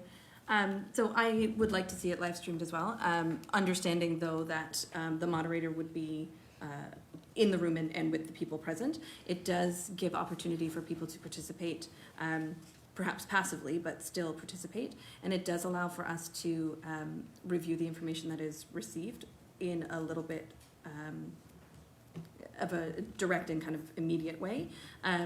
But if it's, but that it was done before at the Main Street station as well for KBC, so the technology exists within the building. I wouldn't appreciate that it would be a very difficult process. It's just whether or not we would have staff on hand to be able to operate it, I suppose. But in terms of like, lending support, I guess, to the idea of it being or live streamed, then yes, I would like to see that as well. Thank you. Councillor Huntley. Thank you, Madam Chair. I think live stream is a great idea, especially for people who can't travel. And there are still people who are uncomfortable with crowds and that don't want to be around, you know, past the 6 foot. So I'm good with that. Councillor Maxwell. Thank you. I agree. I would like to see it live streamed as well. There are, and as Councillor Huntley says, still a lot of people that are uncomfortable with going into a large space with a number of people. And so I think them just, even if it's just being able to observe, I think it's a good idea. Councillor York? Sorry, I should have also mentioned that having it recorded and then sort of uploaded on our YouTube channel is also a pretty solid option if the ability to live stream isn't in place or in play while we are there. I think just having a record of it, so being able to participate after the fact is still helpful for those who might miss it, but would allow staff perhaps the opportunity to provide the Kentville standard for presentation. Thank you. Councillor Zabia? Thank you. Yeah, I don't think it would be a problem to live stream it, and if nobody's free that night, my goodness, I'll hold my phone for 2 hours and live stream it. That's, yeah, I do that in the store all the time, so I'm used to that, so, thank you. Thank you. Is there anything further for the CAO? This just about writes off one of your reports. Just about. All right, if there's nothing further for the CAO, that completes our staff reports, and I would accept a motion to accept the staff reports as delivered. Councillor Zabian, Councillor York, thank you. It has been moved and seconded that staff reports be accepted as delivered. All those in favor? Those opposed? The motion is carried. Staff, thank you very much for your time this evening. Great reports as always. Can we do just a quick, 2 minutes? Certainly.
Good to go?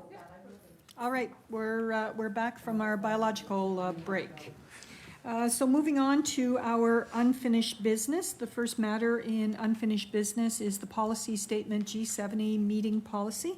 CAO Trope, could you please provide council with an update on this matter? Yes, so this matter, where council has now been signed up for some training that is coming up on the 25th. The G70 now will, the agreement of council would be to hold this meeting following that. So we need to secure a date for that. So we'll need to do a new doodle poll to find the appropriate time and date to make that happen. All right, thank you, CAO.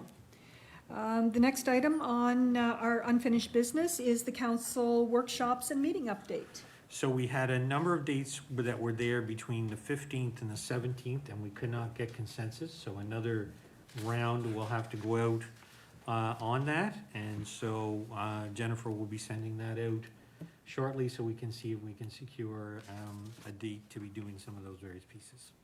All right, thank you very much for that. We have no correspondence this evening, so we now move into new business. And our first order of new business is a code of conduct. And Solicitor Matart, you wish to provide a legal opinion on this before we proceed?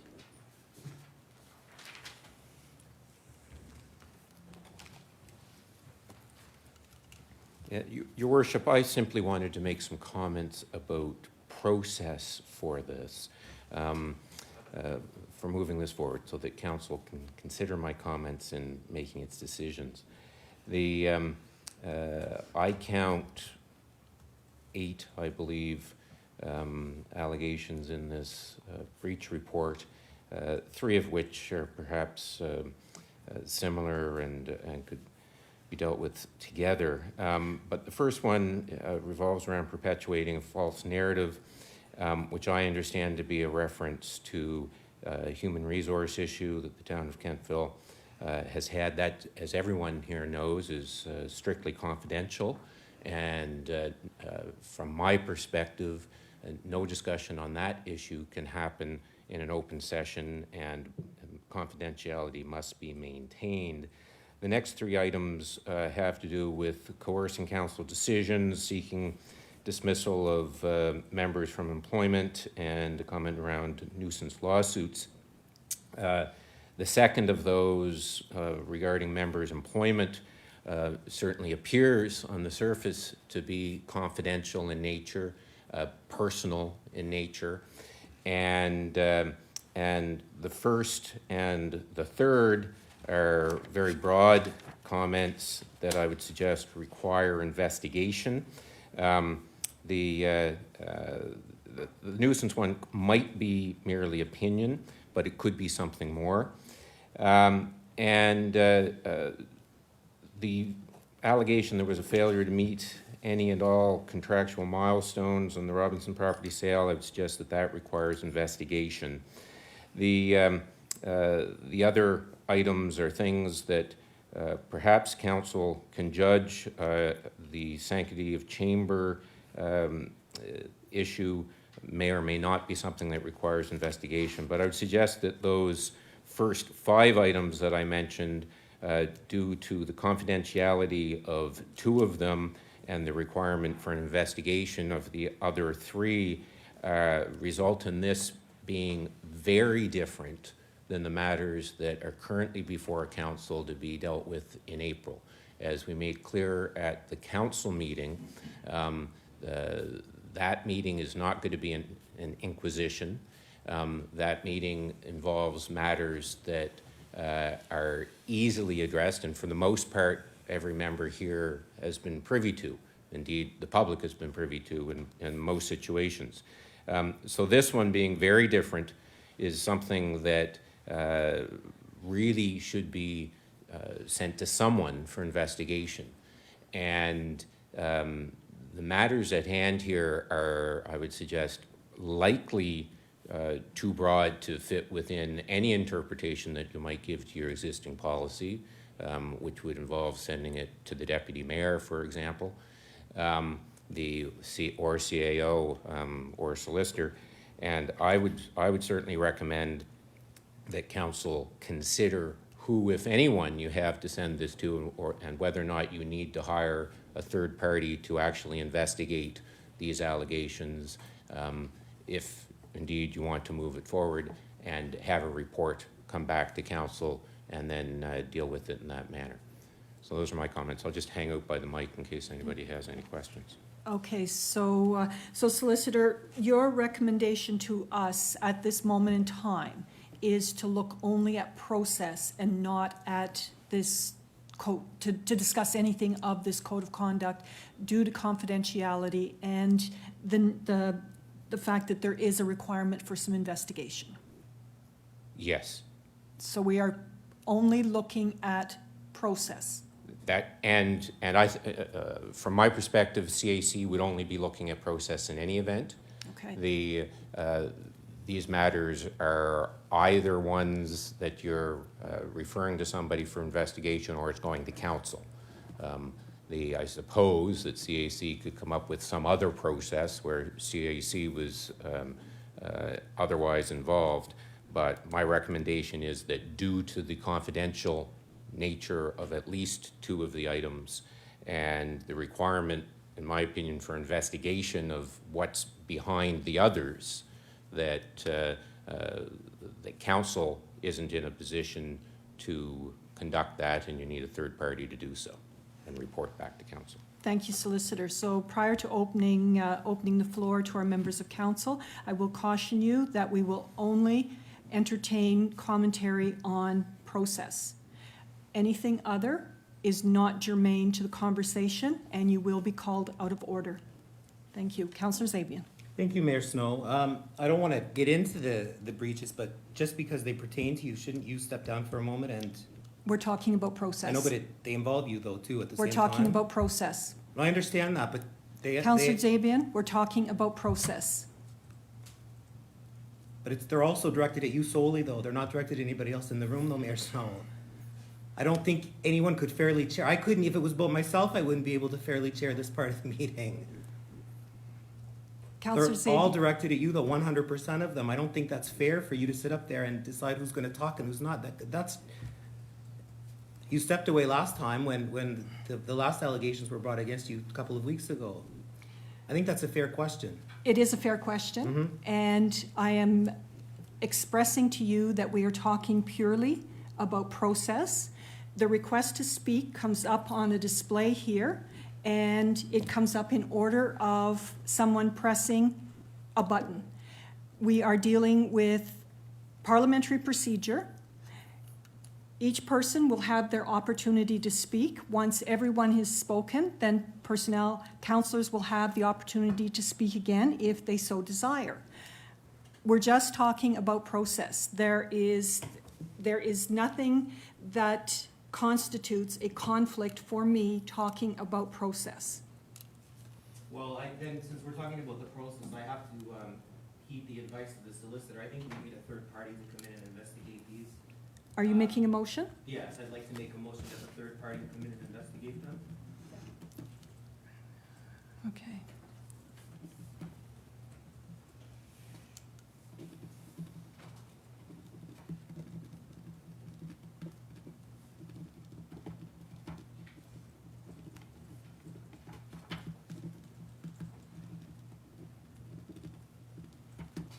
So your motion is to hire a third party to investigate the allegations and report to council? Yes.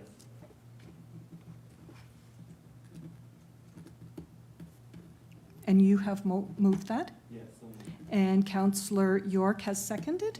Thank you. So we have a motion that has been moved and seconded to hire, actually, we can't hire from this, so we would be directing the CAO to hire. I don't want this to go on until the end of the month. So we're directing the CAO. I would suggest that that's appropriate if you, Okay. because you don't know who you're going to hire, so you're Okay, so we're directing the directing- CAO to do so. Is that satisfactory to you, Councillor I don't know Zabian? if I'm necessarily comfortable with that. I don't know if there's another way that we can. So do we direct the solicitor? Can we as a council not have the option. What do you mean? I don't have a comfort level that this is gonna be handled appropriately. So I'm just wondering what other options that we have. What won't be handled properly? Well, I mean, Mayor Snow, with all due respect, I mean, I asked you to apologize and retract your comments last week, and you don't wanna do that, so. Counselor Zabian, we are talking about a process. Please Right. remain germane, or I will ask you. I would like to see if there's another way that we can hire somebody independently. So if I might make a suggestion, it might be appropriate to send this to staff for a staff report to come back to the council meeting, and so that council can then make a decision, but that the wish of CAC be that the CAO investigate hiring someone to investigate these matters and report back to council, and then council will make the final decision. Okay, so Counselor Zabian, the motion is now to direct the CAO to investigate hiring a third party to investigate the allegations and report to council. Yes. Counselor York, that's good. And I think the intent is to report to the next council meeting, I believe. And report to the next council meeting.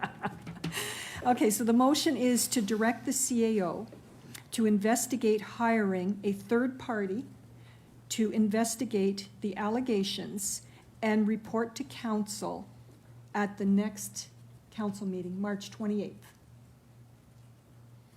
Counselor Zabian, are you good with that? Yes. Counselor York? So those amendments have been made.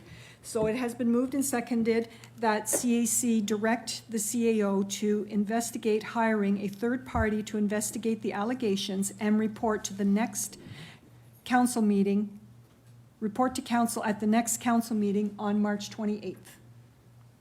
Is there any further discussion on it? Councillor Savage. Thank you.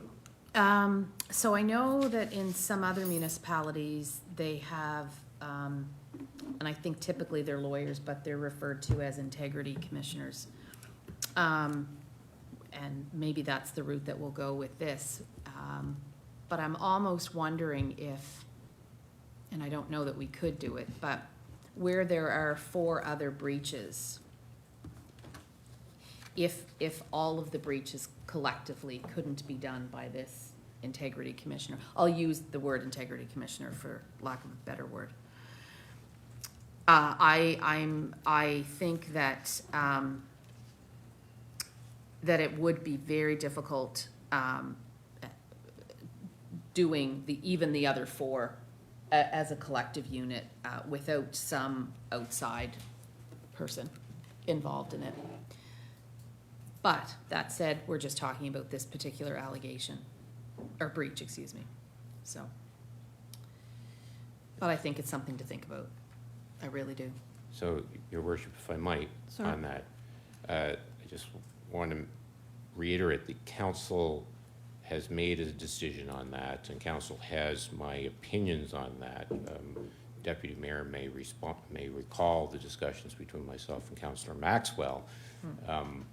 The nature of the allegations here is what differentiates these from those matters that are scheduled to go to an open council session in late April. There is substantial differences in the nature of the allegations. You good, Deputy Mayor? What do you mean, am I good? Did you have anything further? No. Okay, Councillor Gerard? Thank you, Worship. I don't think we need to make this part of the motion, but could, when staff reports back, could we also get a range of what this is gonna cost taxpayers? Thank you. Councillor Maxwell? Thank you. I'm just wondering which of our, which staff would be able to handle this type of thing. And I would like to see whoever we get would be a very independent human resources person. Yeah, I'd like to know which staff, since we're gonna do a staff report, I'd like to know which staff it would be assigned to. CAO, did you wish to speak to that? Sure. So respectfully on this one, you're talking about something that's a fairly sensitive issue for council. And so this is going to be done by the CAO in collection with the solicitor and likely in reaching out to the provincial government to get some resource names from them. I would suspect that this is not something that I would have a staff person come in here and present. Your worship, if I might. Certainly.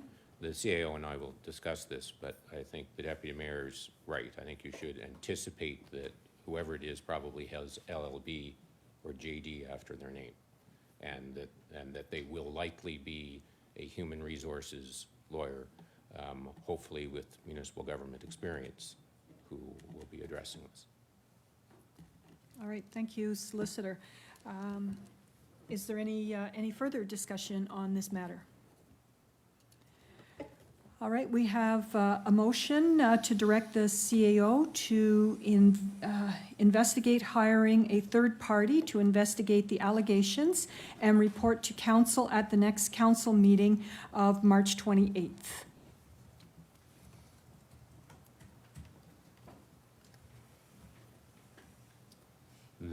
Okay. Voting is Screen is now. on this side now. Voting is open.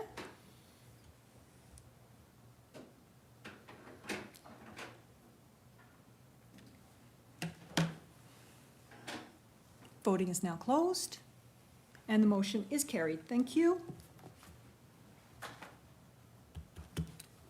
All right, our next item under new business is with regards to the Valley Waste surplus. CAO Trope, could you please update council on the matter before us and provide council with past and current financial procedures to deal with this request? Sure. Thank you, Mayor Snow. So the town of Kentville has a practice whereby any surpluses that would occur within our third-party providers or through our IMSAs, that those surpluses at the end of the year would come back to the town, and the town would then set them up in a reserve. And therefore, in the future, if there were pressures with regards to that IMSA, or if there was a shortfall, and we were typically asked to then support that shortfall, again, it would go into the reserve. We would use the reserve rather than putting a pressure on our in-year budget, which had been allocated. So that's the traditional process. A capital reserve often exists within things like our sewer budgets and so on, but surpluses are typically brought back and treated as a reserve by the town, in which we control it, instead of it kind of sitting within the third party. So part of the request that's been made by Valley Waste, and there's a lot of good work going on, and they're trying to do a lot of things with regards to planning for future capital needs. But when it comes to a surplus, the town of Kentville traditionally would not have left the surplus. If we had a request to say that the budget was going to change, then council would see that as the budget process, as opposed to the end of the year taking a surplus and retaining it. And so in this case, they're asking that the surplus could be retained and start to go towards certain things. And that's a very different process than what the town of Kentville has done in the past. Thank you, CAO. Councillor Gerard, you are the committee member on this committee. Did you have anything that you wanted to add to the matter? Yes, thank you, Worship. I totally agree with CAO Troke. A lot of good stuff is starting to happen, and with the IMSA and the CAO group, a lot of things are going to get straightened out. They are starting to look at opening up some reserve funds for capital equipment, buildings and stuff like that, that they've never had before. But having said that, I think, because I believe, well, we're getting quite a substantial surplus. So I think, yes, I disagree with the recommendation, and I think Temple should ask for their share back. Thank All you. right, thank you. So based on our recommendations, a motion that CAC recommend to the March 28th, 2022 council meeting to reject the request for retention of the surplus by Valley Waste Resource Management based on past and current Town of Kentville financial practices and procedures. If someone could move that. Thank you, Councillor Gerard, and a seconder. Councillor Huntley, thank you.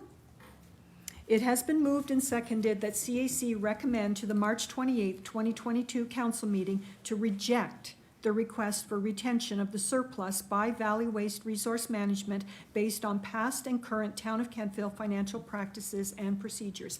Is there any discussion on this matter? Deputy Mayor. Thank you, Your Worship. Do we have a sense of the surplus? Because it wasn't really apparent in this synopsis. The surplus that belongs to the Town of Kentville. And I guess my other question would be around, what about the other, sorry, I'm looking at you, but I'm doing it through the chair. What will the other parties do? Like, I see it was Donovan and Atkinson, right? So that's Wolfville and Middleton. So, like, are the majority of people going to allow them to keep the surplus? CAO, did you wish to? Sorry, sorry. To respond to I that was in the- shocked to read this, by the way. I was like, So actually, as you would recall, Deputy Mayor, we had this conversation about a year ago, Yeah. actually, at Sewer. And there was a desire at one point to start talking about operational reserves and so on. And while a little bit different, kind of the same conversation. So at the end of the day, a vote happens, but the partners go back to and are responsible to their own respective councils. And often what you also find is that as different councils make decisions, sometimes that sways other councils to make decisions as well. I think that, this is one way to get to an outcome. The other way to get to the outcome is just directly build it in the budget process and then just say it's for greater transparency. It's not about what's left over, it's about what's planned. And, I would say that, and I don't know what other councils would do, but, this would be a departure certainly from how, and at the end of the day, the town of Kentville takes these and puts them into a reserve, so the money doesn't evaporate, it's actually there for the same purpose as we go forward. absolutely. Thank you. Councillor Gerard, did you wish to add anything through the chair to the Deputy Mayor's query? Yeah, I would agree with Dan. It's different if they were saying, you know what, we need to buy this, or we need, right?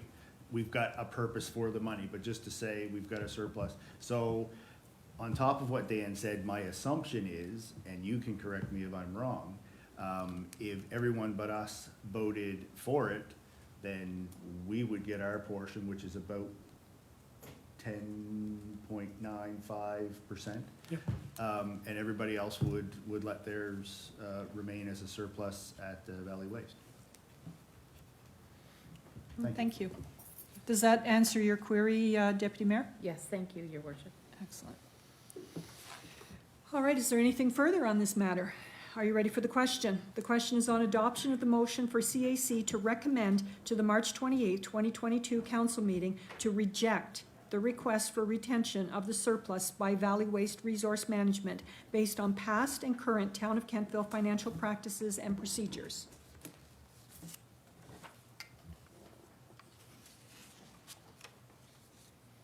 Voting is now open.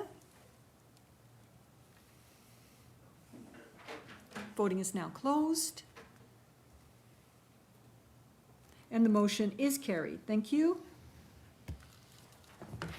All right, and our next item of business is Center Square parking, and both the chief and Lindsay have hung out to provide us with the report. Good evening again, council. The chief and I were requested to write a report and provide a recommendation to council on timed parking. You have the report, and our recommendation is to leave the timed parking as it currently is. I've also included for your review a list of other items that could be accomplished within one fiscal year to further improve the situation of parking downtown. And I'm here to answer any questions you might have, and the chief is here answer any policey questions you might have related to parking. All right, thank you very much, Lindsay. So I see there's some hands up, but based on the recommendation, how about if we get a motion on the table and have our discussion around there?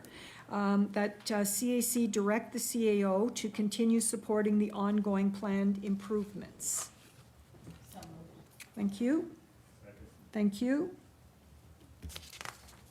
It has been moved and seconded that CAC direct the CAO to continue supporting the ongoing planned improvements.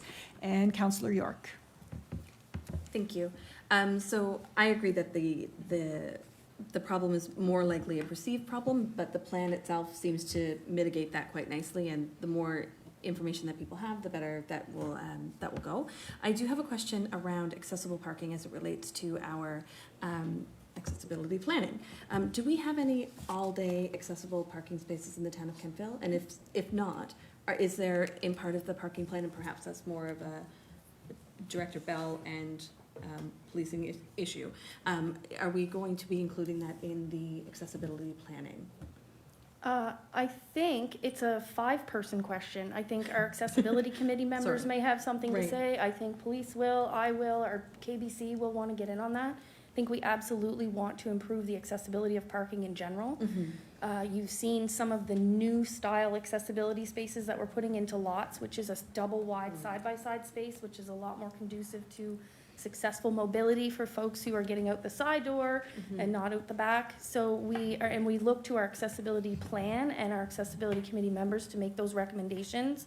And then we'd be happy to carry them forward as part of the overall parking management strategy. Probably no one's gonna come to me and say, should we do Right. this or where, but eventually if they did, we would all be together, I think, on the recommendations for improving accessibility related to parking. All-day spaces are a great idea, especially for someone who may be working downtown and can't get out to move every 4 hours like we see people doing with the 2 hours in the non-accessible spots. But yeah, all that. We're happy for any feedback. Please send it our way. Well, the plan to mitigate the perception seems spot on. Yeah, well, we kind of thought, why are people having trouble? We opened 22 new businesses downtown, so there's an influx of new folks who haven't been here for 10 or 15 or 20 years or since 2013 when the last report was done. So I think it was a good time to look at it again and have a little bit of a refresher. Our recommendation stays the same, but there's lots of things that we can do. Thank you. Councillor Huntley. Thank you. Lindsay, when the 2-hour parking was decided, what year would that have been? Like, when did that start? That was so long before my time, Councillor Huntley. It was 2 hours when I worked at Chisholm's when I was 14 years old. I'm not telling you the year. But it was 2 hours back then when I was in high school. It's remained 2 hours consistently to my knowledge, but I wasn't here officially at work until 2009. So, and it has been 2 hours since 2009. I guess why I ask. I keep thinking about in 2009 to now, how many businesses have opened since 2009, right? And I'm always curious as to what age group is coming downtown, parking their vehicle. Lunch, have an appointment, sometimes that goes past 2 hours. So that's why I was just, because I've had people come to me and they want, like, they're asking for a 3-hour.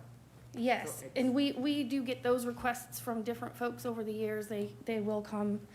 Our strategy in response to those kind of inquiries is to say, we really want you to prioritize using the all-day long-term parking lots for times when you're coming downtown and you're gonna spend multiple, hours. We don't want people to go out and have to move their car every 2 hours. We want to say park in the all-day lot, walk less than 4 minutes to your destination and have a great time and don't worry about tickets. And then what that also does is it leaves the prime spots, which are close to businesses, for people who are just scooting in and scooting out, 15 minutes here and there. And then we encourage that turnover in that center core where we want the convenient parking to be.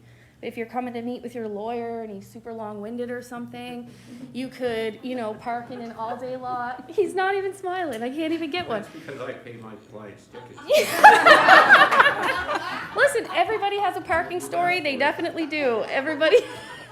Everybody has a reason to want free all-day parking everywhere downtown. I agree. It would be wonderful if we had that many spaces to be able to park everybody all the time, but for now, we just try to manage what we have in a way that is reasonable and that doesn't put people at undue hardship for doing their business or getting somewhere that they need to be. And last question. Yeah. How often do we look at the parking How often do I look at parking? as the group? I look at it every day. The chief has, mechanisms for kind of being aware of what's going on with parking through our bylaw enforcement officer and when I call them and say, we have a problem over here in this area or what's going on with this. So we're constantly looking at it at a staff level. And this particular report came as a result of a complaint that kind of came in, but like I said, it was good timing because it allowed us to take a hard look at it and be able to give you really good information. Okay, thank you. You're welcome. Councillor Gerard. That, actually, you answered my question, Lindsay.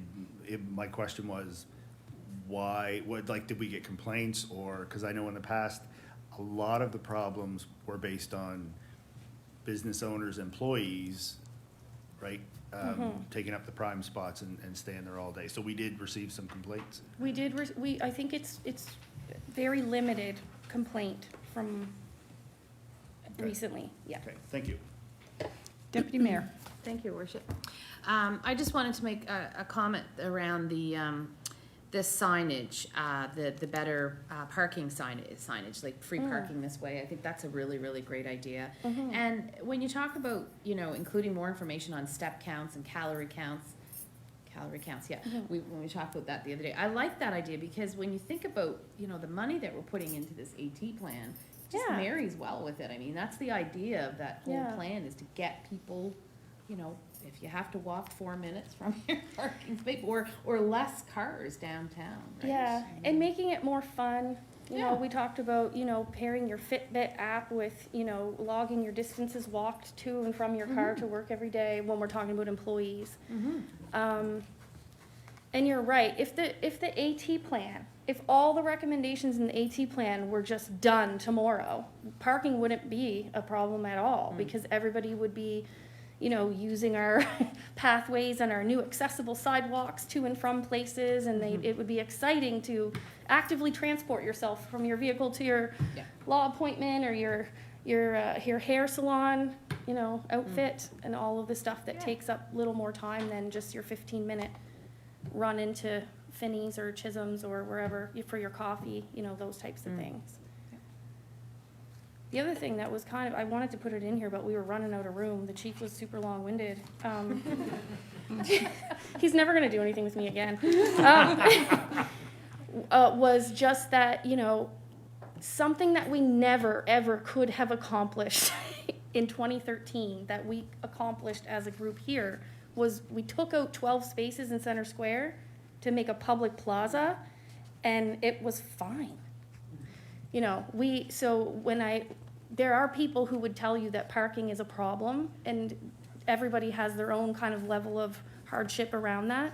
But we aren't in a crisis situation like we have been in the past, where we've been in the newspaper and we're getting letters every single month to council, or we're receiving letters from KBC or some of our individual businesses. So we do get complaints from time to time, and we absolutely want to look at those when they come in. But we're still in really great shape with regards to the number of spaces we have and the stress that's on our parking currently.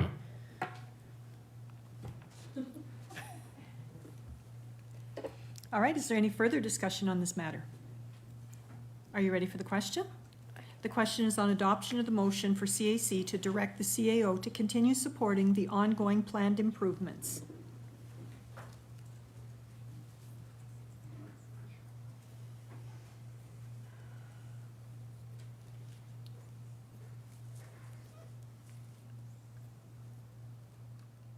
Voting is now open.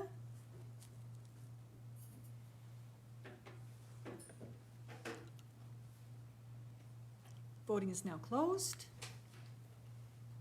And the motion is carried. Thank you. Chief Lindsay, thank you very much for hanging out with us this evening, and thank you for your work on this matter.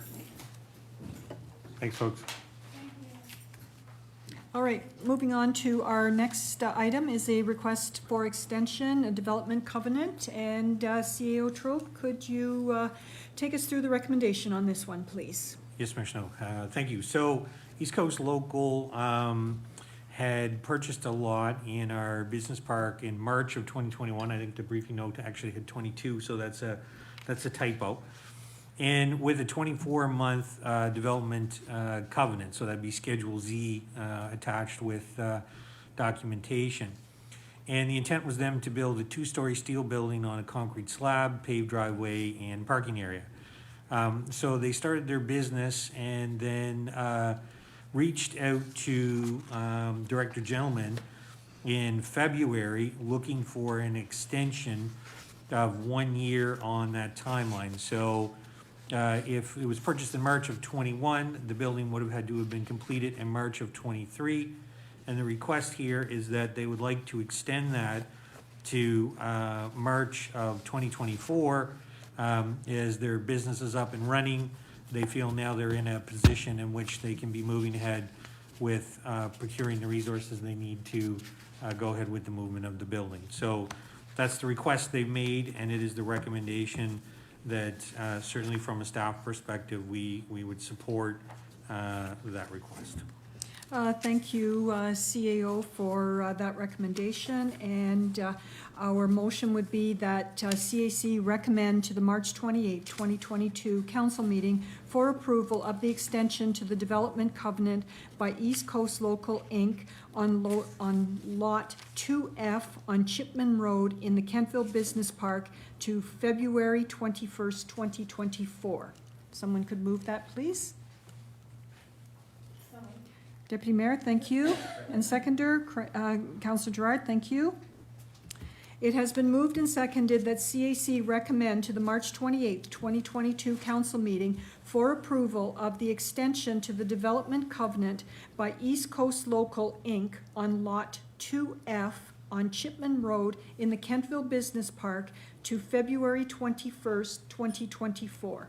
Is there any discussion on this matter? So, Your Worship. Certainly. If I might, if there's going to be discussion around this, I just want to point out that it is eligible to be discussed in closed session because it's a contract negotiation. So if you want to take it into closed session, then you can, but that's up to council. Thank you. Thank you. Councillor Zabian? Thank you, Mayor Snow. Sorry. I'm on now? Yeah. Thank you, Mayor Snow.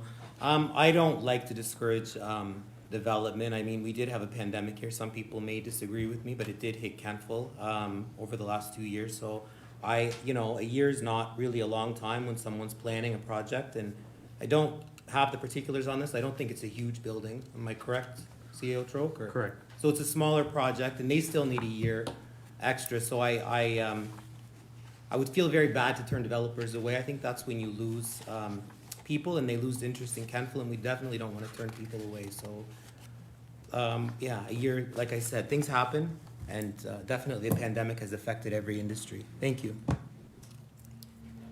Is there any further discussion on this matter?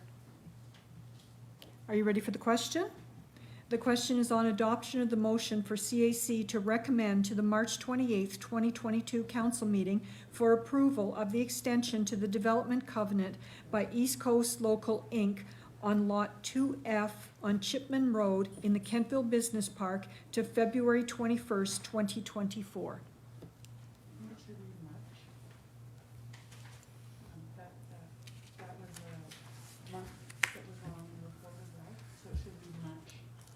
So if I could. Okay, so Deputy Mayor, Councillor Gerard, that should read March.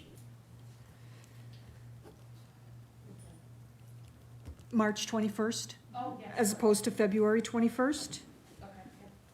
Your Worship, Yes. if the motion could be limited to extend it by a year, because the CAO and I had some communication earlier today. I don't think that date is right either. I believe I said in my email to the CAO it's March the 31st.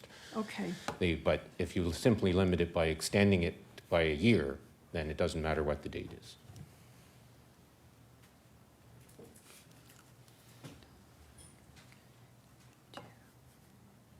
And I'm fine with no date. Yeah, just By 1 year. You got that, Jennifer? Yep. All righty. Yes, please. That council approve the extension to the development covenant by East Coast Local Inc. on Lot 2F on Chipman Road in the Kentville Business Park by 1 year. Thank you. So you're ready for the question? The question is on adoption of the motion for CAC to recommend to the March 28th, 2022 council meeting for approval of the extension to the development covenant by East Coast Local Inc. on Lot 2F on Chipman Road in Kentville Business Park by 1 year. Voting is now open. Voting is now closed. And the motion is carried. All right. Our next order of business is the FCM and council member attendance at the FCM. CAO, did you wish to speak to this matter? Thank you, Mayor Snow. So outlined in the document is the Kentville's established rules around folks attending. FCM is in Regina, Saskatchewan from June 2nd to 5th. So it would be, we will be at a place where we'd wanting to identify who would be at least interested in this point in attending so we could start securing positions for individuals. All right, thank you, CAO. So we can send up to 3 members of council plus the mayor and the CAO to this conference. Is there anyone who's interested in it? Councillor Huntley, you're interested? Okay. And unfortunately, I couldn't find on the FCM website where the 2023 and the 2024 are, so we have no idea. Now, 2020 was supposed to be in Toronto. And then we were supposed to have one on the West Coast in 2021, but that didn't happen. And so now we've got the West Coast one. So the potential of a Toronto or an Ottawa occurring in 2023 or 2024 is very likely. And as well, typically there's a maritime one in that 4-year sequence. So I'll just put that out there. Is there anyone else who's interested in attending this conference? No? All right. If you change your mind? Potentially. Okay. But I'm looking at a course too, so I want to save my money. Right. Okay. The other thing that I wanted to mention while we're looking at conferences, the NSFM Spring Conference is coming up. The NSFM will actually be holding its first in-person conference since November of 2019. It will be at White Point Beach Resort from the 4th to the 6th of May. So check your calendars, and if you are interested in attending, please let me know. All right, yes. We are interested in the NSFM one. Mm-hmm. We should let you know, or CEO, or Jennifer? Yes, because we haven't started the process yet, but it is a $900 non-refundable conference fee. Oh, it is? Okay. Yes, so please don't sign up for this unless you are interested. And that includes everything, that's your allegation, or your accommodation? No accommodations, your accommodations are on top of that. Yeah, so it is a very expensive. Now, typically, the way that our budget looks is on a normal year, most councillors get a $1,500 allocation. But on the year that they're attending an FCM, they have a $3,000 allocation. So in your case, where you're looking at a training, it may all even out, I guess, is what I'm trying to say without saying it. How much is the FCM one, sorry? FCM is typically about $900. Yeah, yeah. The one at White Point? The one at White Point is typically in the 400. Yeah. Yeah. CAO, please. So what I would recommend perhaps is anybody interested in NSFM or thinking a little bit more about FCM, if they could let Jennifer know, she'll kind of keep a list. And then basically, once we're at a point where we know numbers, if everybody's in a position then to go, then Jennifer could kind of reach out and let folks know. All right, everyone's got that? Good. All right, our next item of new business is a request for decision for a noise bylaw amendment. And CAO Troke, did you want to provide council with any input on this? Well, I think at this point, there's an RFD has come forward from the deputy mayor. All right. And perhaps the deputy mayor could speak to that. Okay, Deputy Mayor? Thank you, Your Worship. So I'll just do a brief synopsis of this, and this is obviously in regards to the noise bylaw, chapter 102. I am recommending that we amend section 3.117 in three regards. So one of the recommendations is that I'm making would be that the decibels during the day, 7 a.m. to 10 p.m., would be reduced from 90 to 65. The other piece that I'm recommending be built into that paragraph 3.11 is twofold. One would be that there would be multiple readings, my apologies. Just basically just that, multiple readings, that just common sense to do multiple readings when you're testing. And then the other aspect of it would be the point of reception. And the point of reception basically being defined as, basically means the position that best represents the location at which the noise or sound is emanating from another property is received and resulting disturbance experienced. So I've had some conversations, and I think some of my fellow councillors have, with various members of the community that have brought this forward for a whole host of different reasons. Some people want to talk a little bit more about the decibel readings at night. Some want to talk more about them during the day. There's been some comparisons done with the town of Bridgewater, with the town of Wolfville, and some of those citizens in the community have brought some of that information forward.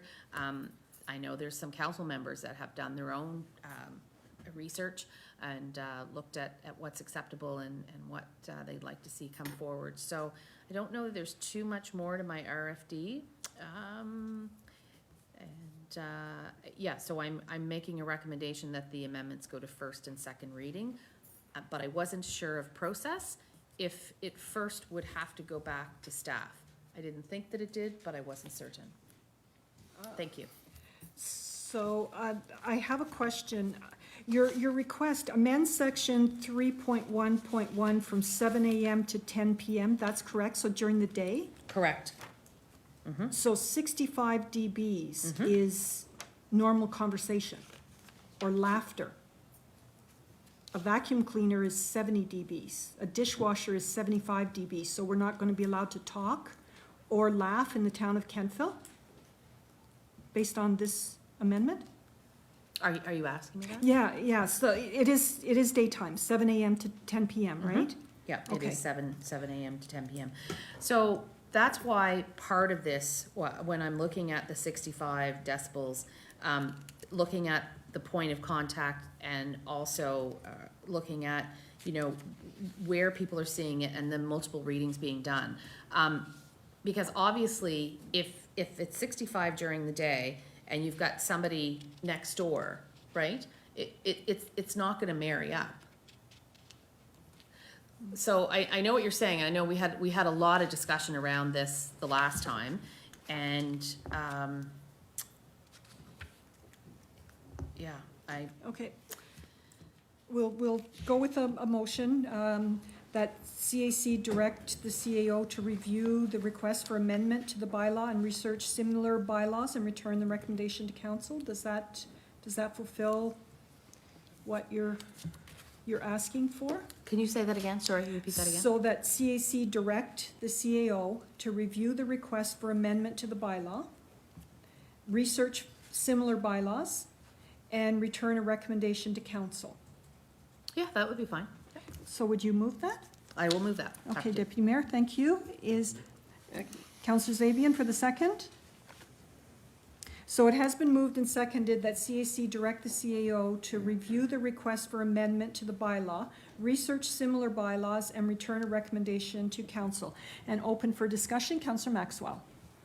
Thank you. I think we need to, like, we're looking at 7 a.m. to 10 p.m. And, you know, and I'm thinking about our sporting events. So, you know, when the Wildcats play, they would certainly, the speaker there would certainly probably be over 65 decibels. When there's a swim meet on at the swimming pool and you've got starters going and whistles and things like that, that would be over that amount as well. So I think we have to be very careful about a blanket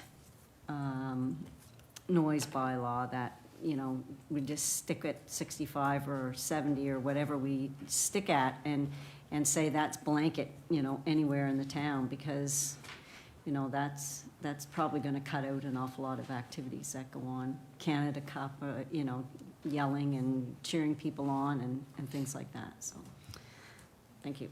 Thank you. Councillor Gerard. Thank you, Worship.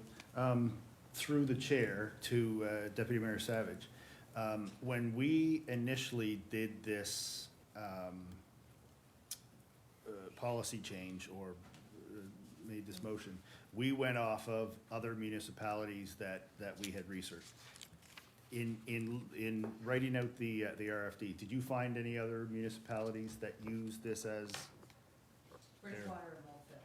use 65? Yes. Okay, thank you. Councillor Huntley. Thank you. I had a lot of research on this because there's a lot to know, really. And when I look at the 65, and I can hear people talking about what if this, what if that, is there a way to, let's say we left the decibel the way it was, but we added the add multiple readings and point of reception. Can that be done? Or has it got to be all or nothing? CAO, did you? I mean, we're pushing this to you. I think the short answer is that there's a number of iterations on how you can do this, and it can be distance from source, point from source, and then the decibel level itself. The reality of it is I think it's best for council to kind of see the pieces that are out there, and then take a look at that. And obviously, the other side of that also becomes enforceability. That a rule has the ability that you can measure it in a reasonable way. Thank you. Deputy Mayor. Thank you, Worship. Through the chair to Councillor Maxwell, Section 5 of the noise bylaw talks about exceptions. And one of those, it says the bylaw does not apply to noises in connection with athletic, recreational, or school activities between the hours of 7 a.m. and 11 p.m. So there's quite a number of exceptions there. There's like almost, there's 11 with some subsections and things like that. So it does allow for those events to actually take place, which is certainly helpful. And I mean, you know, to CEO Troke's point, when you start to incorporate the point of reception and the enforceability piece, and the multiple readings piece, the decibels during the day isn't as much of a issue as one would think when you're combining all those things together. Councillor Zabian. Thank you, Mayor Snow.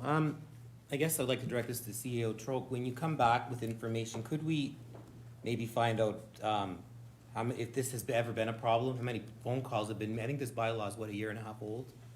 How many reports of nuisance sounds has there been, and how many people have been fined, you know, with a device? I guess I may want clarification. We use this device now for sure, or are they using this device now? Is it in operation, or I had heard kind of, at one time it wasn't, so. Yeah, so it took a while to procure it, Okay. and we did get the device, and it has been used, but certainly I'm happy to follow up with council with. I guess we the should numbers. ask the chief, yeah. Just be nice to know if it is a problem or not, so, thank you. Councillor York. Thank you. I think noise complaints have the potential to have the unintended rather consequence of having like nuisance complaints. And at some point, however the bylaw changes or doesn't change, we might need to look at having mechanisms in place to deal with nuisance complaints. So at some point, after readings are done and there's a determination whether it was or wasn't in excess of the decibels in place, then perhaps there needs to be like a moratorium then on that noise complaint or similar. So, if part of the work that the Parks and Rec Department is doing and that the Community Economic Development Officer is doing is creating good community relations and good community relationships in neighborhoods, then part of that also does lump into the noise bylaw. So, looking at the unintended consequence of nuisance complaints with noise complaints as well. Sorry to add to your plate. All right, is there any further discussion on this matter? Are you ready for the question? The question is on adoption of the motion for CAC to direct the CAO to review the request for amendment to the bylaw, research similar bylaws, and return a recommendation to council. Voting is now open.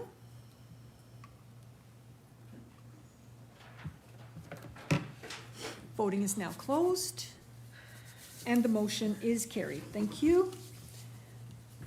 All right, we are now at the public comment of our agenda. Members of the public are invited to speak to council on matters that is currently before the council. Please provide your name and address, and you'll have 3 minutes to speak.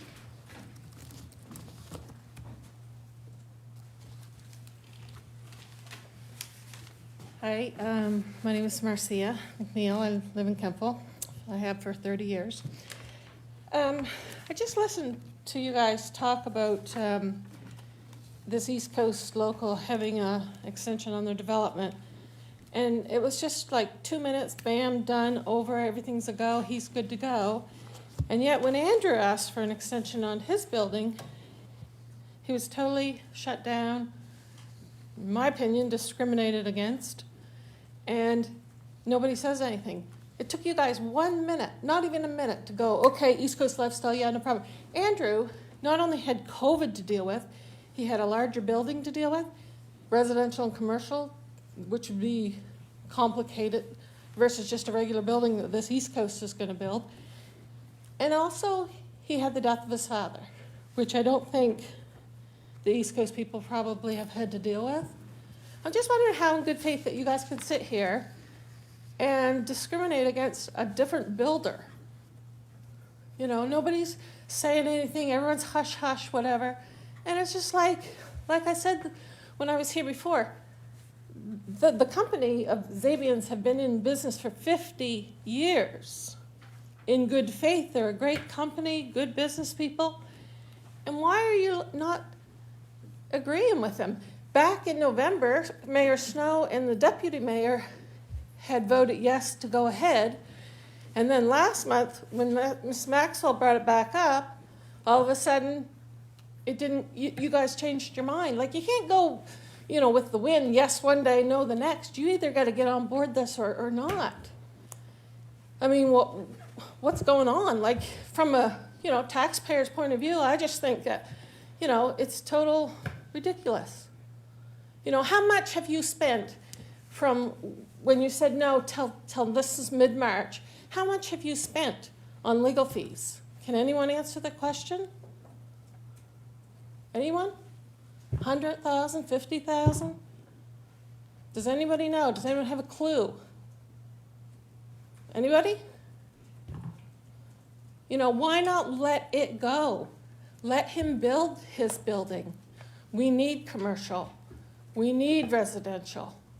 And you're totally being biased against a member of your own party. You know, from an outsider looking in, he's equal to you people. You're supposed to get along. And yet, you sit here, nobody will speak up, nobody will say boo, and yet you sit here and go against your own person. Like, shame on you guys for doing that. Shame on you for not speaking up. You know, who wouldn't want a beautiful development in Kentville? I do. I'm a taxpayer. I'd love to see new buildings, new developments, new everything. You know, shame on you that you won't speak up and actually go ahead with this. You know, nobody can say how much we've spent on legal fees, and here it is March 5th, 14th. What will it be in June? What will it be in December? Do you have any idea? Because I don't like paying that money. I feel it's a big waste of money. Like, how about you all go home and listen to the song Elsa, Let It Go. Just let it go. And then you can get over your little fighting and going on and just let someone develop Kentville the way it should be developed. Unless you just don't want any new buildings in Kentville. I mean, you had a 1-minute conversation with East Coast, and bam, he got an extra year, just like that. Shame on you guys. That's all I want to say today. I mean, Thank you for your comments. Yeah. All right, the council has property and legal matters which must be conducted in a closed session. We require a motion to go into the closed session to discuss the agenda items. We will not be returning to Facebook Live for adjournment of this meeting. So the motion is to move into a closed session to discuss the items.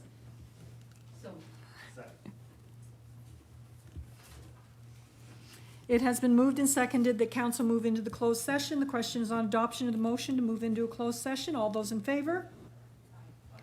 Those opposed? The motion is carried, and the time is 8:48. Do we need a biological break before we move into